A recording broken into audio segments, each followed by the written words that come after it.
నేనిప్పుడు గుంటూరులో సమగ్ర హాస్పిటల్స్లో డాక్టర్ నీరజ గారితో ఉన్నాను. Neurologist, movement disorders specialist. Parkinson's లాంటి డిసీజ్ సంబంధించి మనం వింటూ ఉంటాం. సాధారణంగా సివిల్ సర్వీసెస్ ఎగ్జామినేషన్స్కి ప్రిపేర్ అయ్యే స్టూడెంట్స్ తోటి మాట్లాడే నేను, వాళ్ళకి కోచింగ్ ఇచ్చే నేను ఒక న్యూరాలజిస్ట్ తోటి ఎందుకు ఉండాలి? కారణం ఏంటంటే చాలామంది స్టూడెంట్స్ మాకు గుర్తుండటం లేదు, చదివినా గుర్తుండటం లేదు, కాన్సన్ట్రేషన్ పెట్టలేకపోతున్నాము, ఇలాంటి కంప్లైంట్స్ ఇస్తూ ఉంటారు. మరి ఒక స్టూడెంట్కి ఒక్కసారి చదివితే గుర్తున్నప్పుడు ఇంకొక స్టూడెంట్కి 5 సార్లు చదివినా ఎందుకు గుర్తుండట్లేదు? This is my question. ఎప్పుడూ చిన్నప్పుడు చూసిన మగధీర సినిమాలో కాజల్ వేసుకున్నది వైట్ చున్నీయా బ్లాక్ చున్నీయా చెప్పగలిగేంత మెమరీ ఉన్నప్పుడు మన యొక్క టెక్స్ట్ బుక్కుల్లో ఉండే వాటికి సంబంధించిన ఎందుకు గుర్తుంటలేదు? This is my question. అంటే ఈ మెమరీ ఉండకపోవడం అనేది బ్రెయిన్లో ఉందా, న్యూరలాజికల్గా ఉందా, ఫిజియలాజికల్గా ఉందా, మన యొక్క కాన్సన్ట్రేషన్ అనే దానికి సంబంధించి మన హార్మోన్స్ లెవెల్లోనూ మన యొక్క ఆరోగ్యం మీదనూ ఉందా? 4 గుంజీలు తీసి కాస్త ప్రాణాయామం చేసి పొద్దునే వాకింగ్ చేసి మామూలు 4 ఎక్సర్సైజులు చేస్తే మన మెమరీ పెరుగుతుందా? యోగాసనాల్లో శీర్షాసనం వేస్తే మెమరీ పెరుగుతుంది అంటారు. అలాంటి వాటిని ఏమైనా చేద్దామా? అసలు ఏంటి మెమరీ అనేది ఎక్కడ ఉంటుంది? బ్రెయిన్లో ఎక్కడ ఉంటుంది? మనం చిన్నప్పుడు చాలా చదివాం, కార్పస్ కొల్లాజం అనో సెరిబ్రల్ కార్టెక్స్ అనో మరొకటి చదివి ఉంటాం. వీటన్నిటికి సంబంధించినవి ఏంటి? ఏ విటమిన్లు తక్కువైతే ఎలా ఉంటుంది, ఏ హార్మోన్లు ఎక్కువైతే ఎలా ఉంటుంది, ఏ పరిస్థితులు ఎలా ఉంటుంది, ఇలాంటి వాటన్నిటిని ఒక డాక్టర్ అయితేనే చెప్పగలుగుతారు, ఒక స్పెషలిస్ట్ అయితేనే చెప్పగలుగుతారు, ఒక న్యూరాలజిస్ట్ అయితే చెప్పగలుగుతారు. పైగా డాక్టర్ నీరజ గారు మీరు కాస్త యూట్యూబ్లో చూస్తే కనుక ఆవిడవి వేల వీడియోలు మనకు కనిపిస్తాయి. ఒక మెడికల్ పాయింట్ని నార్మల్ ప్యారలాన్స్లో చెప్పడం అనేది బెస్ట్ కమ్యూనికేషన్ అనుకుంటే ఆవిడకి ఆ కమ్యూనికేషన్ ఉంది. అందుకని ప్రత్యేకంగా గుంటూరు వచ్చి మరీ నేను ఇంటర్వ్యూ చేస్తున్నాను మీకోసం. నమస్తే అండి. నమస్తే, చాలా థ్యాంక్స్ నన్ను గుర్తించి మీరు వచ్చి నాకు ఈ ఆపర్చునిటీ ఇచ్చారు. చాలా ఇంట్రెస్టింగ్ టాపిక్. నేను ఎప్పటి నుంచో అనుకుంటున్నాను దీన్ని టచ్ చేయాలి అని, కానీ కొంచెం కష్టమైంది. అందుకే నేను ఇప్పటి వరకు ఆ ధైర్యం చేయాల. కాకపోతే మీరు దీంతో ఆల్రెడీ బాగా తెలిసి ఉన్నారు కాబట్టి ఇద్దరం కలిసి అయితే దాన్ని కొంచెం ఈజీగా అర్థమయ్యేటట్టు చెప్పచ్చు. నా ఫస్ట్ క్వశ్చన్ అండి, మనం మామూలుగా మెమరీ అంటాం. మన బ్రెయిన్లో ఏ ఫంక్షనాలిటీస్, అసలు బ్రెయిన్లో మెమరీ అనేది ఎక్కడ స్టోర్ అవుతుంది, దానికి సంబంధించి ఏంటి అసలు? ఇప్పుడు మన బ్రెయిన్లో జ్ఞాపక శక్తి అనేది ఒక వైపు, ఇంకొకటి తెలివితేటలు డిఫరెంట్. ఇంటెలిజెన్స్ వేరు, మెమరీ వేరు. మెమరీ ఇంటెలిజెన్స్లో ఒక పార్ట్, ఎంత గుర్తు పెట్టుకుంటున్నాం అనేది ఒక పార్ట్. తెలివితేటలు అనేది అదొక్కటే కాదు, మనము ప్రాబ్లమ్స్ ఏదైనా డిఫికల్టీ వచ్చినప్పుడు ఎట్లా ఎదుర్కొంటున్నాం, అందరి మధ్యలో ఎట్లా బిహేవ్ చేస్తున్నాం, మనల్ని మనం ఎట్లా ప్రొజెక్ట్ చేసుకుంటున్నాం, అన్నీ ఇంటెలిజెన్స్లో పార్ట్ అవుతాయి.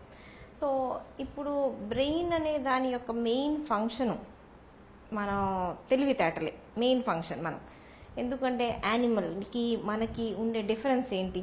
తెలివితేటలే. పాత ఎక్స్పీరియన్సెస్లు గుర్తుపెట్టుకొని మనం ఇప్పుడు ఎట్లా ఉంటాము, ఎట్లా బిహేవ్ చేస్తాం అనేది మనం నేర్చుకుంటాం. మన పూర్వీకుల నుంచి వాళ్ళు ఇట్లా చేశారు, మనం ఇట్లా చేయకూడదు, మనం ఇట్లా చేయాలి. సో సెంచరీస్గా మనం డెవలప్ అవుతున్నాం కదా. అది ఎందుకు? బ్రెయిన్ సైజ్ ఏం పెరగట్లా, సెంచరీస్గా ఉన్న ఇన్ఫర్మేషన్ని మనం వాడుకుంటా, స్టోర్ చేసుకుంటా, అవసరమైనప్పుడు బయటికి తీస్తున్నాం. సో మెమరీకి యాక్చువల్లీ బ్రెయిన్ మొత్తం ఇంపార్టెంటే. కొన్ని స్పెసిఫిక్ ఏరియాస్ ఉన్నాయి మనకి మెమరీ సెంటర్స్ అన్నట్టు. కాకపోతే ప్రతి పార్ట్లోనూ మెమరీ స్టోర్ అయ్యిద్ది. ఎస్, మనకి బయట ఉన్నదంతా మన మెదడుకి ఎట్లా తెలుస్తుంది? సెన్స్ ఆర్గన్స్, చూపు, టచ్, సెన్స్ ఆర్గన్స్ ద్వారా అన్నీ తీసుకుంటాం. సో చూపుకి ఒక పార్ట్ ఉండిద్ది బ్రెయిన్లో, ఆక్సిపిటల్ లోబ్ అంటాం. హియరింగ్కి టెంపోరల్ దగ్గర. సో ప్రతి పార్ట్కి ఒక్కొక్క చాట్ ఉండిద్ది. అంటే 5 లోబ్స్ ఉన్నాయండి, 6 ఉన్నాయండి? మొత్తం 5 అంటే 5 ఇంద్రియాలకి 5 లోబ్సా? అట్లా ఉండదు. ఓకే. నో, ఇప్పుడు మనం ఒక స్పీచే తీసుకుంటే మనం బ్రెయిన్లో లోబ్స్ పరంగా ఒకప్పుడు మాట్లాడేవాళ్ళం. Frontal lobe pre frontal lobe అంటే రెండు ఒకటేనండి? ఒకటే, బట్ మనం ఏంటంటే ఇవన్నీ ఇమాజినరీ లైన్స్ ద్వారా మనం పెట్టుకున్న పేర్లు అన్నట్టు. సో ఇప్పుడు మనం ఏంటి అంటే కనెక్షన్స్, బ్రెయిన్లో కనెక్షన్స్ ఇంపార్టెంట్. ఒకప్పుడు ఈ పార్ట్ ఇది, ఈ పార్ట్ ఇది అంటాం. బ్రెయిన్లో ఉండే లోబ్స్ అనేవి మనం గీసుకున్న గీతల్ని బట్టి, అంటే ఈ లైన్కి ముందున్నది ఈ పార్ట్, ఈ లైన్ వెనకాల ఈ పార్ట్, ఇట్లా మనం డివైడ్ చేసుకున్నాం. కాకపోతే బ్రెయిన్ అనేది ఒక స్ట్రక్చర్, ఒక యూనిట్ లాగా పనిచేసిద్ది. ప్రతి పార్ట్ వేరే పార్ట్తో కనెక్టెడ్. సో మధ్యలో కనెక్షన్స్ ఉంటాయి, వైట్ మ్యాటర్ అంటాం. సో ఈ కనెక్షన్స్ అనే వాటిల్లోనే మన తెలివితేటలు దాగి ఉండేది. ఓకే, సో ఇప్పుడు మనం ఏదైనా చూసాము లేకపోతే విన్నాము అనుకోండి, సో దానికి సంబంధించిన పార్ట్కి ఫస్ట్ వెళ్ళిద్ది. సో అది ఇంపార్టెంటా కాదా అనేది మన బ్రెయిన్ డిసైడ్ చేసిద్ది అనమాట. సో ప్రతిదీ మనం చూసాము, ప్రతిదీ గుర్తు పెట్టుకుంటే మన బ్రెయిన్ కన్ఫ్యూజ్ అయిపోవడం తప్ప ఉపయోగం ఉండదు. సో అవసరమైనవి గుర్తు పెట్టుకోవడమే దాని పని. ఏది అవసరం అనేది మనకు ఎట్లా తెలుస్తుంది? ఇప్పుడు ఎమోషనల్గా మనం కొన్ని ఎమోషన్స్ ఉన్నాయనుకోండి, ఆ ఎమోషన్స్ వల్ల మనం గుర్తుపెట్టుకుంటాం. కొన్ని ఏంటి అంటే రోజు చేసే పనులు ఉంటాయి చూడండి. ఇప్పుడు మనం ఎవ్రీడే మార్నింగ్ ఈ టైంకి లేస్తున్నాం అనుకోండి, సో అది మనకి ఇన్గ్రెయిన్ అయిపోయింది, ఒక హ్యాబిట్ లాగా ఫార్మ్ అయిపోయింది. సో ఇవన్నీ ఎందుకంటే స్ట్రాంగ్ కనెక్షన్స్, జరిగిందే మళ్ళీ జరిగి స్ట్రాంగ్ కనెక్షన్స్ ఫామ్ అవుతాయి. సో ఆ కనెక్షన్స్ వల్ల మనకు గుర్తుంటాయి. సో మనం మెమరీ అన్నప్పుడు హిప్పో క్యాంపస్ అనే పార్ట్ గురించి చెప్తాం. అది సీట్ ఆఫ్ మెమరీ అని చెప్తాం అనమాట, హిప్పో క్యాంపస్. సో మన బ్రెయిన్ లో ఎక్కడ ఉంటుందండి అది కొంచెం డీప్ గా ఉండేది, పైన సర్ఫేస్ కాకుండా కొంచెం డీప్ గా ఉంటుంది. సో మనకి బ్రెయిన్ నుంచి ఎక్కడి నుంచి సిగ్నల్ వెళ్ళి ఈ భాగంలో ఉంటుందండి, ఈ భాగం ఫ్రంటే డీప్ గా ఉంటుంది. సో మనకి ఏ ఇన్ఫర్మేషన్ అయినా హిప్పో క్యాంపస్ కి వెళ్ళిద్ది మనం అవసరం అనుకుంటే. హిప్పో క్యాంపస్ దగ్గర అన్ని ఇప్పుడు మన ఫోన్ నెంబర్ ఒకటి చూసి నొక్కామనుకోండి, గంట తర్వాత అడిగితే మనకి ఫోన్ నెంబర్ గుర్తుండాల్సిన అవసరం కూడా లేదు, అవునా కదా? సో అది మనం వర్కింగ్ మెమరీలో ఉండిద్ది అనమాట. ఇది ఒక 5 నిమిషాలు ఉంటే చాలే అన్నట్టు బ్రెయిన్ డెలీట్ చేసేసింది. అంటే మనకి కంప్యూటర్స్ లో ర్యామ్ ఉంటుందండి, exactly memory, random access memory. So అది షార్ట్ టర్మ్ మెమరీ అన్నట్టు. సో లాంగ్ టర్మ్ మెమరీకి ఫామ్ అవ్వాలి అంటే ఏదో ఒక రీజన్ ఇవ్వాలి మన మెదడుకి. సో ఆ రీజనింగ్ ఉంటే అప్పుడు కొత్త కనెక్షన్స్, సినాప్సెస్ అని ఉంటాయి అన్నమాట. నర్వ్కి మధ్యలో కనెక్షన్స్, వాటిల్లో కెమికల్స్ ఉంటాయి ఈ కనెక్షన్స్ మధ్యలో. సో అవన్నీ స్ట్రాంగ్ అవ్వాలి ఆ కనెక్షన్ స్ట్రాంగ్ అయితే హిప్పో క్యాంపస్ దాన్ని లాంగ్ టర్మ్ మెమరీ కింద మార్చిద్ది. ఆ లాంగ్ టర్మ్ మెమరీని మళ్ళీ కార్టెక్స్ అని ఉండిద్ది, బ్రెయిన్ బయట structure, cerebral cortex most important part. ఆ కార్టెక్స్ కి స్ప్రెడ్ చేసిద్ది అనమాట. సో మన కార్టెక్స్ అన్ని గుర్తుపెట్టుకుంటా ఉండిద్ది, మనం పాత మెమరీకి కొత్త మెమరీని కూడా లింక్ చేస్తా ఉండిద్ది. సో కొన్నిసార్లు కొన్ని మ్యూజిక్ విన్నప్పుడు మ్యూజిక్ ని కూడా లింక్ చేసిద్ది. సో మనకు అప్పుడప్పుడు ఒక పాట విన్నప్పుడు ఆ మూవీ వచ్చిన టైంలో ఉన్న జ్ఞాపకాలు కూడా మనకు తెలుస్తూ ఉంటాయి. సో అది బ్రెయిన్ యొక్క ఫంక్షన్. మనం ఏదైనా కానీ use it or lose it అంటాం. వాడే వాటిని మనకి ఫ్యూచర్లో అవసరం అనుకున్న వాటిని బ్రెయిన్ దాచిపెట్టిద్ది. మనకి అవసరం లేదు అనిపించినవి అది తీసేసిద్ది. ఈ తెలివితేటలు, జ్ఞాపక శక్తి అనేది జీన్స్లో కూడా ఉంటుంది. మీరు చెప్పారు ఒకసారి చదివితే గుర్తుండిద్ది, కొంతమంది 20 సార్లు చదివితే గుర్తుండొచ్చు అన్నట్టు. అది మనం శ్రద్ధగా చదివామనుకోండి గుర్తుండే ఛాన్సెస్ ఎక్కువ.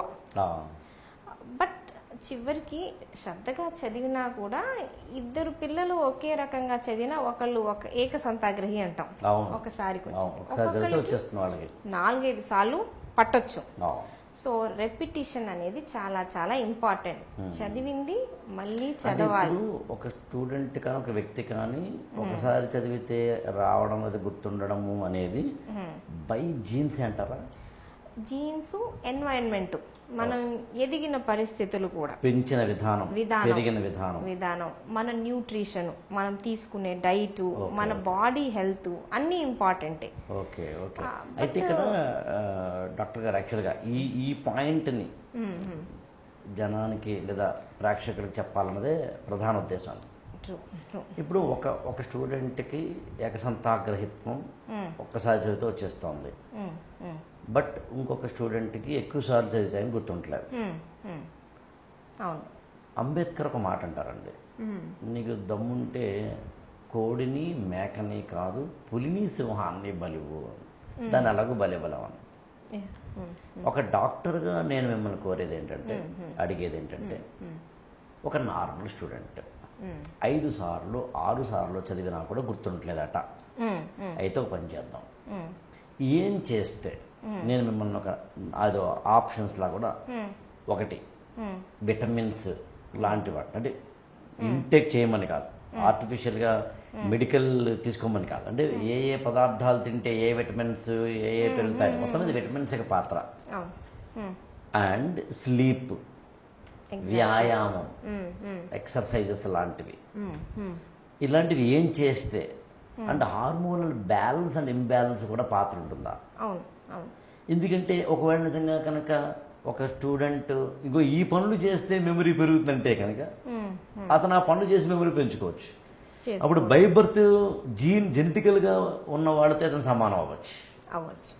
ఇలా సమానం చేయడమే మన యొక్క ఉద్దేశం. కరెక్టే. బాగా హై ఐక్యూ ఉన్న వాళ్ళని ఇంకా తెలివితేటలు చేయడం మన ఉద్దేశం కాదు. యావరేజ్ ఐక్యూ ఉన్నా కూడా ఎక్సెప్షనల్ మంచి పర్ఫార్మెన్స్ ఇవ్వాలి అంటే అది మన ఎయిమ్. ఎగ్జాక్ట్. ఓకే, సో అది మల్టిపుల్ ఫ్యాక్టర్స్. తెలివితేటలు అనేది సింగిల్ కాజ్ కాదు. ఇప్పుడు జీన్స్ ఒక్కటే అని మనం చెప్పలేం, మల్టిపుల్ కాజెస్ ఉంటాయి. సో మనం మిగతా వాటిని కొంచెం బ్యాలెన్స్ చేయగలిగితే కొంచెం పైకి పుష్ చేయొచ్చు. సో ఇప్పుడు మనం ఒక యావరేజ్ స్టూడెంట్కి మంచి టీచర్ని ఇచ్చామనుకోండి, మంచి పర్ఫార్మెన్స్ ఇస్తారా ఇవ్వరా? ఇస్తారు కదా. సో అట్లా ట్రైనింగ్. సో బ్రెయిన్ని మనం ట్రైన్ చేయొచ్చు.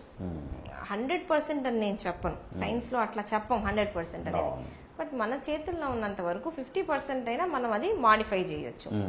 ఇప్పుడు మేము రాసిన కాంపిటేటివ్ ఎగ్జామ్స్ మిగతా వాళ్ళు రాయరుగా. ఎంబీబీఎస్ దగ్గర రాస్తాం, ఎండి దగ్గర రాస్తాం, డిఎం దగ్గర రాస్తాం. సో ప్రతి చోట ఎలిమినేషనే. సో ప్రతి చోట కాంపిటీషన్ ఫేస్ చేస్తాం. ఎంత బాగా చదివే అనే దానికన్నా మిగతా వాళ్ళతో పోల్చుకోవడం. యాక్చువల్లీ పోల్చొద్దు అంటాం, కానీ మన ఎంట్రన్స్ ఎగ్జామ్సే పోల్చడంతోనే కదా. సో ఇప్పుడు మేము చూస్తాం, మాకన్నా కష్టపడే వాళ్ళని చూస్తాము, అసలు పెద్దగా కాలేజ్కి రాకుండా టాప్ వచ్చిన చూస్తాం, అన్ని రకాలుగా ఉంటుంది. సో బట్ దీంట్లో మన చేసేది కూడా ఉంటుంది, మన చేతుల్లో ఉండేది, పేరెంట్స్ చేతుల్లో ఉండేది కూడా ఉంటుంది. మనం వాటి గురించి అయితే బెటర్గా హ్యాండిల్ చేయొచ్చు. సో మోస్ట్ ఇంపార్టెంట్ థింగ్ అయితే మాత్రం స్లీపే, అన్నిటికన్నా నెంబర్ 1 నిద్ర. ఇప్పుడు చదువుకునే వయసులో 8 hours స్లీప్ అనేది కంపల్సరీ. 8 hours అండి? 8 hours. 7 to 8 అన్నైనా అనుకోవచ్చు, కాస్త అటు. మళ్ళీ ఒక్కొక్కరికి ఒక్కొక్కటి, ప్రతి ఒక్కళ్ళు 8 hours స్టాండర్డ్ అని నేను చెప్పను. కొంతమందికి 6 hours సరిపోవచ్చు, బట్ యావరేజ్ గా మెజారిటీ వాళ్ళకి 8 hours. ఎందుకు కారణం ఏంటంటారు? వాళ్ళు స్లీప్ క్వాలిటీ చాలా బాగుందనుకోండి, వాళ్ళు 6 hours పడుకొని లేచినా ఫేస్ చూస్తే యాక్టివ్ గా ఉంటారు. కొంతమంది 6 hours లేవగానే అసలు నిద్రపోనట్టు ఉంటారు. అంటే డీప్ స్లీప్ ఎంత ఉంది క్వాలిటీ అనేది దాన్ని బట్టి చాలా ఇంపార్టెంట్. సో మెమరీ కన్సాలిడేట్ అయ్యేది స్లీప్ లోనే. ఓకే, సో కన్సాలిడేషన్ జరగాలి. ఎక్కువ స్లీప్ అయితే ఎక్కువ స్లీప్ మళ్ళీ మనకి రాదు. సరిపడా స్లీప్ ఇంపార్టెంట్. ఎందుకు సరిపడా స్లీప్ అంటున్నానంటే, మేము రెగ్యులర్గా 10th క్లాసు ఇంటర్ పిల్లలు వీళ్ళని రోజు చూస్తాం. తలనొప్పి, గుర్తుండట్లేదు, ఏదో ఒక హెల్త్ ప్రాబ్లమ్స్తో చాలా వస్తారు. మాకు అర్థమైపోద్ది, 10th క్లాస్ పిల్లాడు వచ్చారంటే ఇంక దేనికి వస్తాడు? తలనొప్పి అని వస్తారు. నిద్ర సరిపోదు. ఎన్నింటికి లేస్తాడు? పొద్దున 4ంటికి లేస్తాడు. ఎన్నింటికి బెడ్కి వెళ్తాడు పడుకోవటానికి? 10 తర్వాత వెళ్తాడు. ఎట్లా సరిపోతుంది? పేరెంట్స్కి మేము చెప్తాం, అట్లా కాదండి, ఇంత తక్కువ నిద్రతో చదివినా పెద్ద యూజ్ ఉండదున్నా కానీ వాళ్ళు టీచర్ చెప్పేదే నమ్ముతారు. ఇట్లా చదవకపోతే సీట్ రాదండి అంటే వెళ్ళిపోతారు. పక్క పిల్లలు చదువుతున్నారు కదా, మా వాడు కూడా అట్లా చదవాలి కదా అని. అది అసలు కరెక్ట్ కాదు. 8 hours స్లీప్ సరిపడా ఉంటే చదివింది గుర్తుండిద్ది. అంతేగాని రాత్రులు పగలు నిద్ర లేకుండా అందరూ వచ్చి చెప్తారు. ఇప్పుడు సిఏ ఎగ్జామ్ వాళ్ళు అందరూ వస్తారు కదా, 3 గంటలు నిద్రపోతారు. 3 hours స్లీప్ పర్ నైట్. దానివల్ల యూజ్ లేదు కదా. స్లీప్ అన్నారు కాబట్టి భలే గుర్తొచ్చింది. కొంతమంది స్టూడెంట్స్ నైట్ అవుట్ చేస్తారు. ఎగ్జాక్ట్లీ. దానివల్ల నేను మాట్లాడుతుంది న్యూరలాజికల్ గా, ఎప్పుడు మిమ్మల్ని ఏమడిగినా ఒక న్యూరాలజిస్ట్ గా నేను అడుగుతాను. సరిపోతుంది, అది ఈజీ రైట్ అండి? It's not right. ఇప్పుడు ఏంటి, మనం ఎగ్జామ్లో రాయాల్సింది సంవత్సరం మొత్తం చదివిందే కదా, ముందు రోజు రాత్రి చదివింది కాదు కదా. సో మీరు రీకాల్ చేసుకోవాలి ఎగ్జామ్ రోజు, ఇంతకు ముందుదంతా రీకాల్ చేసుకోవాలి. నైట్ ఉన్నది నేను షార్ట్ టర్మ్ మెమరీలో పెట్టుకొని రేపటికి ప్రొడ్యూస్ చేస్తా అంటే కుదరదు. లాంగ్ టర్మ్ మెమరీలో నుంచి మనం మొత్తం రీకాల్ చేసుకోవాలి. అది చెయ్యాలి అంటే బ్రెయిన్కి సరిపడా రెస్ట్ రావాలి, అన్ని స్లీప్ స్టేజెస్ కరెక్ట్గా ఉండాలి. మనం ఇష్టం వచ్చినట్టు స్లీప్ స్టేజెస్ని మార్చుకోలేం. సో ఆ ప్రాపర్ స్లీప్ పడితేనే మనకి అది వస్తుంది. సో నాకు గుర్తుంది, నా ఎంబీబీఎస్ ఎగ్జామ్ రాసేటప్పుడు నాకు ఎందుకో కానీ ఫోరెన్సిక్ మెడిసిన్ చాలా ఇష్టం. చాలా చిన్న సబ్జెక్టే ఫోరెన్సిక్. దీంట్లో ఎట్లాగైనా నేను బాగా రాయాలి అనుకుని నేను ఆల్రెడీ చదువున్నాను, అయినా ముందు రోజు నిద్రపోకుండా చదివా. నేనేం చేశాను, ఒక ఎస్సేకి ఇంకొక ఎస్సే రాసి వచ్చాను. అంటే క్వశ్చనే సరిగ్గా చదువుకోలేదు నేను. సో నేను బ్రహ్మాండంగా రాసాను. ఉపయోగం ఏముంది, నేను అట్లాంటి తప్పు ఎప్పుడు చేయలే. ఆ రోజు ఎందుకు చేశాను, ఎగ్జాక్ట్లీ మిగతావి నేను బాగా నిద్రపోయి రాసినవి బాగా రాశాను. ఇదేంటంటే క్వశ్చన్ చదవడమే తప్పుగా చదివాను నేను క్వశ్చన్. సో అట్లాంటి బ్లండర్స్ మనం చేస్తున్నాము అంటే అది మన చేతుల్లో ఉన్నది. సో నైట్ అవుట్ అనేది అసలు చేయకూడదు. ముందు రోజు ఎస్పెషల్లీ మంచి స్లీప్ అనేది ఖచ్చితంగా అవసరమే. సో మనం ఆ అకాడమిక్ ఇయర్ స్టార్ట్ అయ్యేటప్పుడు మొదటి రోజు చదివింది కూడా ఎగ్జామ్లో రాయాలి. ముందు రోజు నైట్ది మన ఏం కాదు. సో దీన్ని పిల్లలు అర్థం చేసుకోలేకపోతే పేరెంట్స్, టీచర్స్ ఎన్ఫోర్స్ చేయాలి. సో అటు sound sleep, efficient sleep, better sleep, అది 6 hours 7 hours అనుకుందాం, 8 hours. మీరు అంటుంది యూత్ అంటే చదువుతున్న పిల్లలు అన్నప్పుడు ఏ ఏజ్ అంటారు? మన దగ్గర mostly 10th, inter first year, inter second year, ఈ మూడేగా మోస్ట్ క్రిటికల్ ఫేజెస్. ఈ 3 క్రిటికల్ ఫేజెస్. టీనేజ్ అనుకోండి. Teenage, exactly. టీనేజ్ పిల్లలు రోజుకి 8 గంటలు పడుకోకపోతే వాళ్ళు ఆరోగ్యాన్ని మాత్రమే కాదు మెమొరీని కూడా కోల్పోతున్నారు. కాబట్టి నాకు మెమొరీ లేదు, నేను చదువుతున్నా గుర్తుంటలేదని ఎక్స్ట్రా చేయొద్దు. Have a good sleep. Food కన్నా ఇదే ఇంపార్టెంట్. మనం ఏంటంటే ఏది తినాలని అడుగుతాం, కానీ ఫుడ్ కన్నా మెదడుకి sleep more important. So first sleep set చేసుకోవాలి. దాని తర్వాత డైట్. మనకి ఇండియాలో 40% ఆఫ్ ద పాపులేషన్కి B12 డెఫిషియన్సీ ఉండిద్ది. మన దాంట్లో వెజిటేరియన్ ఫుడ్ ఎక్కువ. సో కాబట్టి B12 అనేది మెమరీకి చాలా ఇంపార్టెంట్. చిన్న పిల్లల్లో కూడా ఉంటుంది.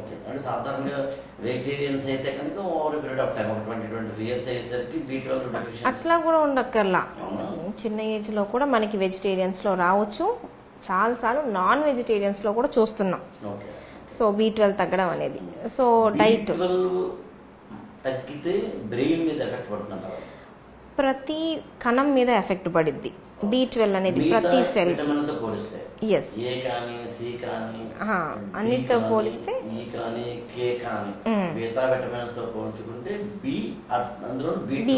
B12.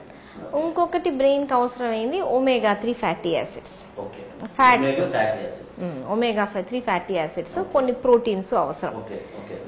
సో డైట్ అనేది మనం చెప్పేది ఇప్పుడు డైట్లో బ్రెయిన్ ఫుడ్స్ ఏంటి అంటే అవకాడో తిను, బ్రొక్కీలి తిను, ఇవన్నీ అంటే అవన్నీ దొరకవు, మనకి రెగ్యులర్గా తినే ఫుడ్ కాదు. బట్ ఉండే ఫుడ్ బ్యాలెన్స్డ్ డైట్ తీసుకుంటే అన్నీ వచ్చేస్తాయి దాంట్లో. మనం బ్యాలెన్స్డ్ ఫుడ్ తినని వాళ్ళకి, డెఫిషియన్సీస్ ఉన్న వాళ్ళకి డైట్ ప్లాన్స్ లాంటివి చెప్తాం, ఎక్కువ తీసుకోండి అని. బట్ బ్యాలెన్స్డ్ ఫుడ్ బాగా ఆకుకూరలు తింటున్నారు, వెజిటేబుల్స్ తింటున్నారు, ఫ్రూట్స్. జంక్ ఫుడ్ తగ్గింది. ఎగ్జాక్ట్లీ. జంక్ ఫుడ్ రిఫైన్డ్ కార్బోహైడ్రేట్స్లో ఏం రాదు. జంక్ ఫుడ్ కాకుండా నట్స్, బాదం పప్పులు, జీడిపప్పులు, పీనట్స్, ఫ్రూట్స్, బెర్రీస్ అంటే రేగ్గాయలు, ఉసిరికాయలు, నేరేడికాయలు, ఇట్లాంటి. So healthy diet. ఇవన్నీ మన నార్మల్ డైట్లో ఒకప్పుడు ఉండేవే. ఇప్పుడు ఏంటంటే గుర్తుపెట్టుకొని గడిపితే చాలు. మన దగ్గర దొరకనివి, ఎక్స్పెన్సివ్ ఉన్నాయి కూడా అక్కర్లా. So regular balance diet. omega-3 fatty acids అంటే నట్స్లో వస్తాయి, ఫిష్ తీసుకునే వాళ్ళలో ఫిష్ ఒమేగా 3 ఫ్యాటీ యాసిడ్స్ అని very very essential for brain power. Brain కి చాలా ఇంపార్టెంట్. అంటే ఆ న్యూరో ట్రాన్స్మిటర్స్ కి కెమికల్ ప్యాసింజర్స్ కి అవసరం ఉంటుంది. మామూలుగా బ్రెయిన్ అనేది చాలా వరకు ఫ్యాట్స్ తో తయారైంది. దాని సెల్ వాల్, సెల్ మెంబ్రెయిన్స్ కి వీటన్నిటికీ ఫ్యాట్స్ అనేవి అవసరం పడతాయి. B12 అనేది ప్రతి ఎదిగే కణానికి ఎనర్జీ ఎక్కువగా వాడుకునే సెల్స్కి అవసరం. మన బాడీలో బ్రెయిన్ చాలా ఆక్సిజన్ కన్జ్యూమ్ చేసిద్ది, చాలా గ్లూకోజ్ కన్జ్యూమ్ చేసిద్ది. సో దానికి ఆ డిమాండ్ని మనం సప్లై చేయాలి అంటే ఇవన్నీ విటమిన్స్ సరిపడితేనే మనం ఇవ్వచ్చు. సో బ్రెయిన్ అనేది ఏది పడితే అది యూజ్ చేసుకోదు. గ్లూకోజే వాడుకుండిద్ది, కీటోన్సే వాడుకుండిద్ది. అది చాలా సెలెక్టివ్. సో అవి మనకి సరిపడా ఉండాలి. బ్రెయిన్కి ఆక్సిజన్ 5 నిమిషాలు తగ్గినా బ్రెయిన్ తీసుకోలేదు, గ్లూకోజ్ 5 మినిట్స్ తగ్గినా కూడా తీసుకోలేదు. కిడ్నీలు, హార్ట్లు, లివరు ఇవన్నీ టైం ఇస్తాయి. బ్రెయిన్లో ఎప్పుడు మేము చెప్పేది టైం ఈజ్ బ్రెయిన్. సో 1 నిమిషం కూడా దానికి కావాల్సింది అది లేకపోతే అది పనిచేయదు.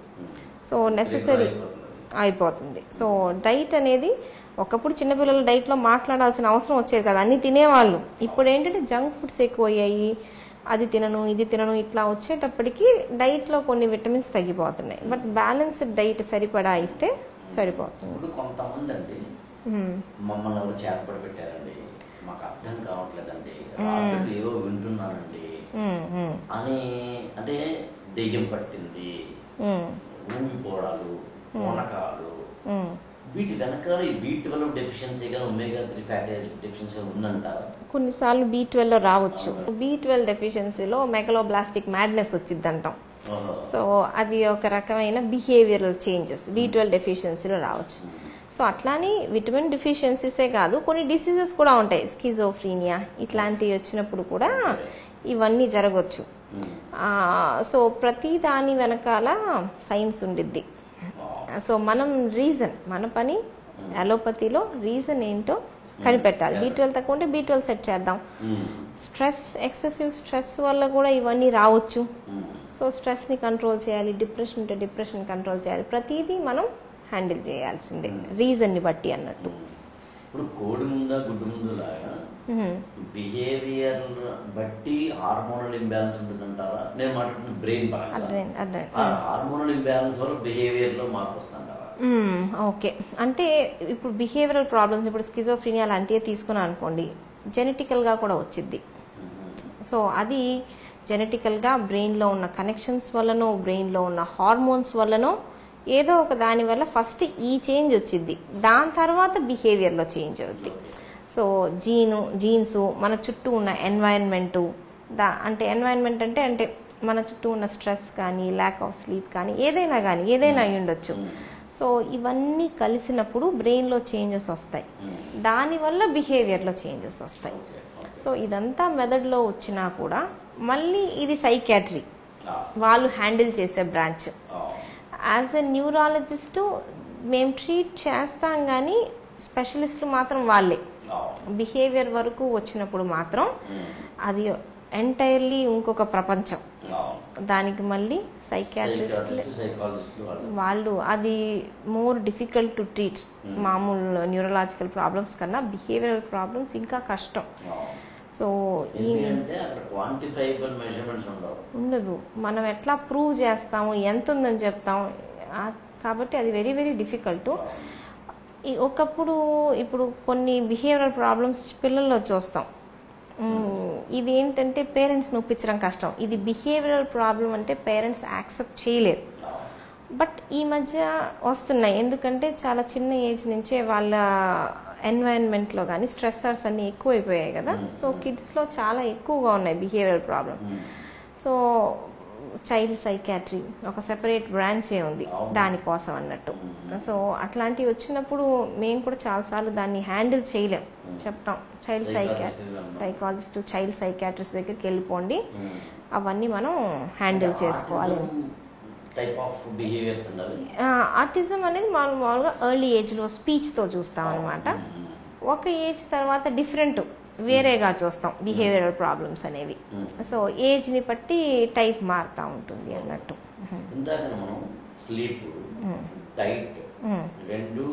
మాట్లాడడం. ఇంకా ఏమున్నాయండి? ఎక్సర్సైజెస్. ఎక్సర్సైజ్ అంటే మనం జిమ్కి వెళ్ళి గట్టిగా చేయాల్సిన అవసరం కూడా లేదు. పైకి కిందకి 4 సార్లు మెట్లు దిగాడు, లేకపోతే కిందకి వెళ్ళి స్కూల్ నుంచి రాగానే ఒకప్పుడు ఏం చేసేవాళ్ళు, కిందకి వెళ్ళి 2 రౌండ్లు సైకిల్ తొక్కేసి పైకి వచ్చేస్తారు.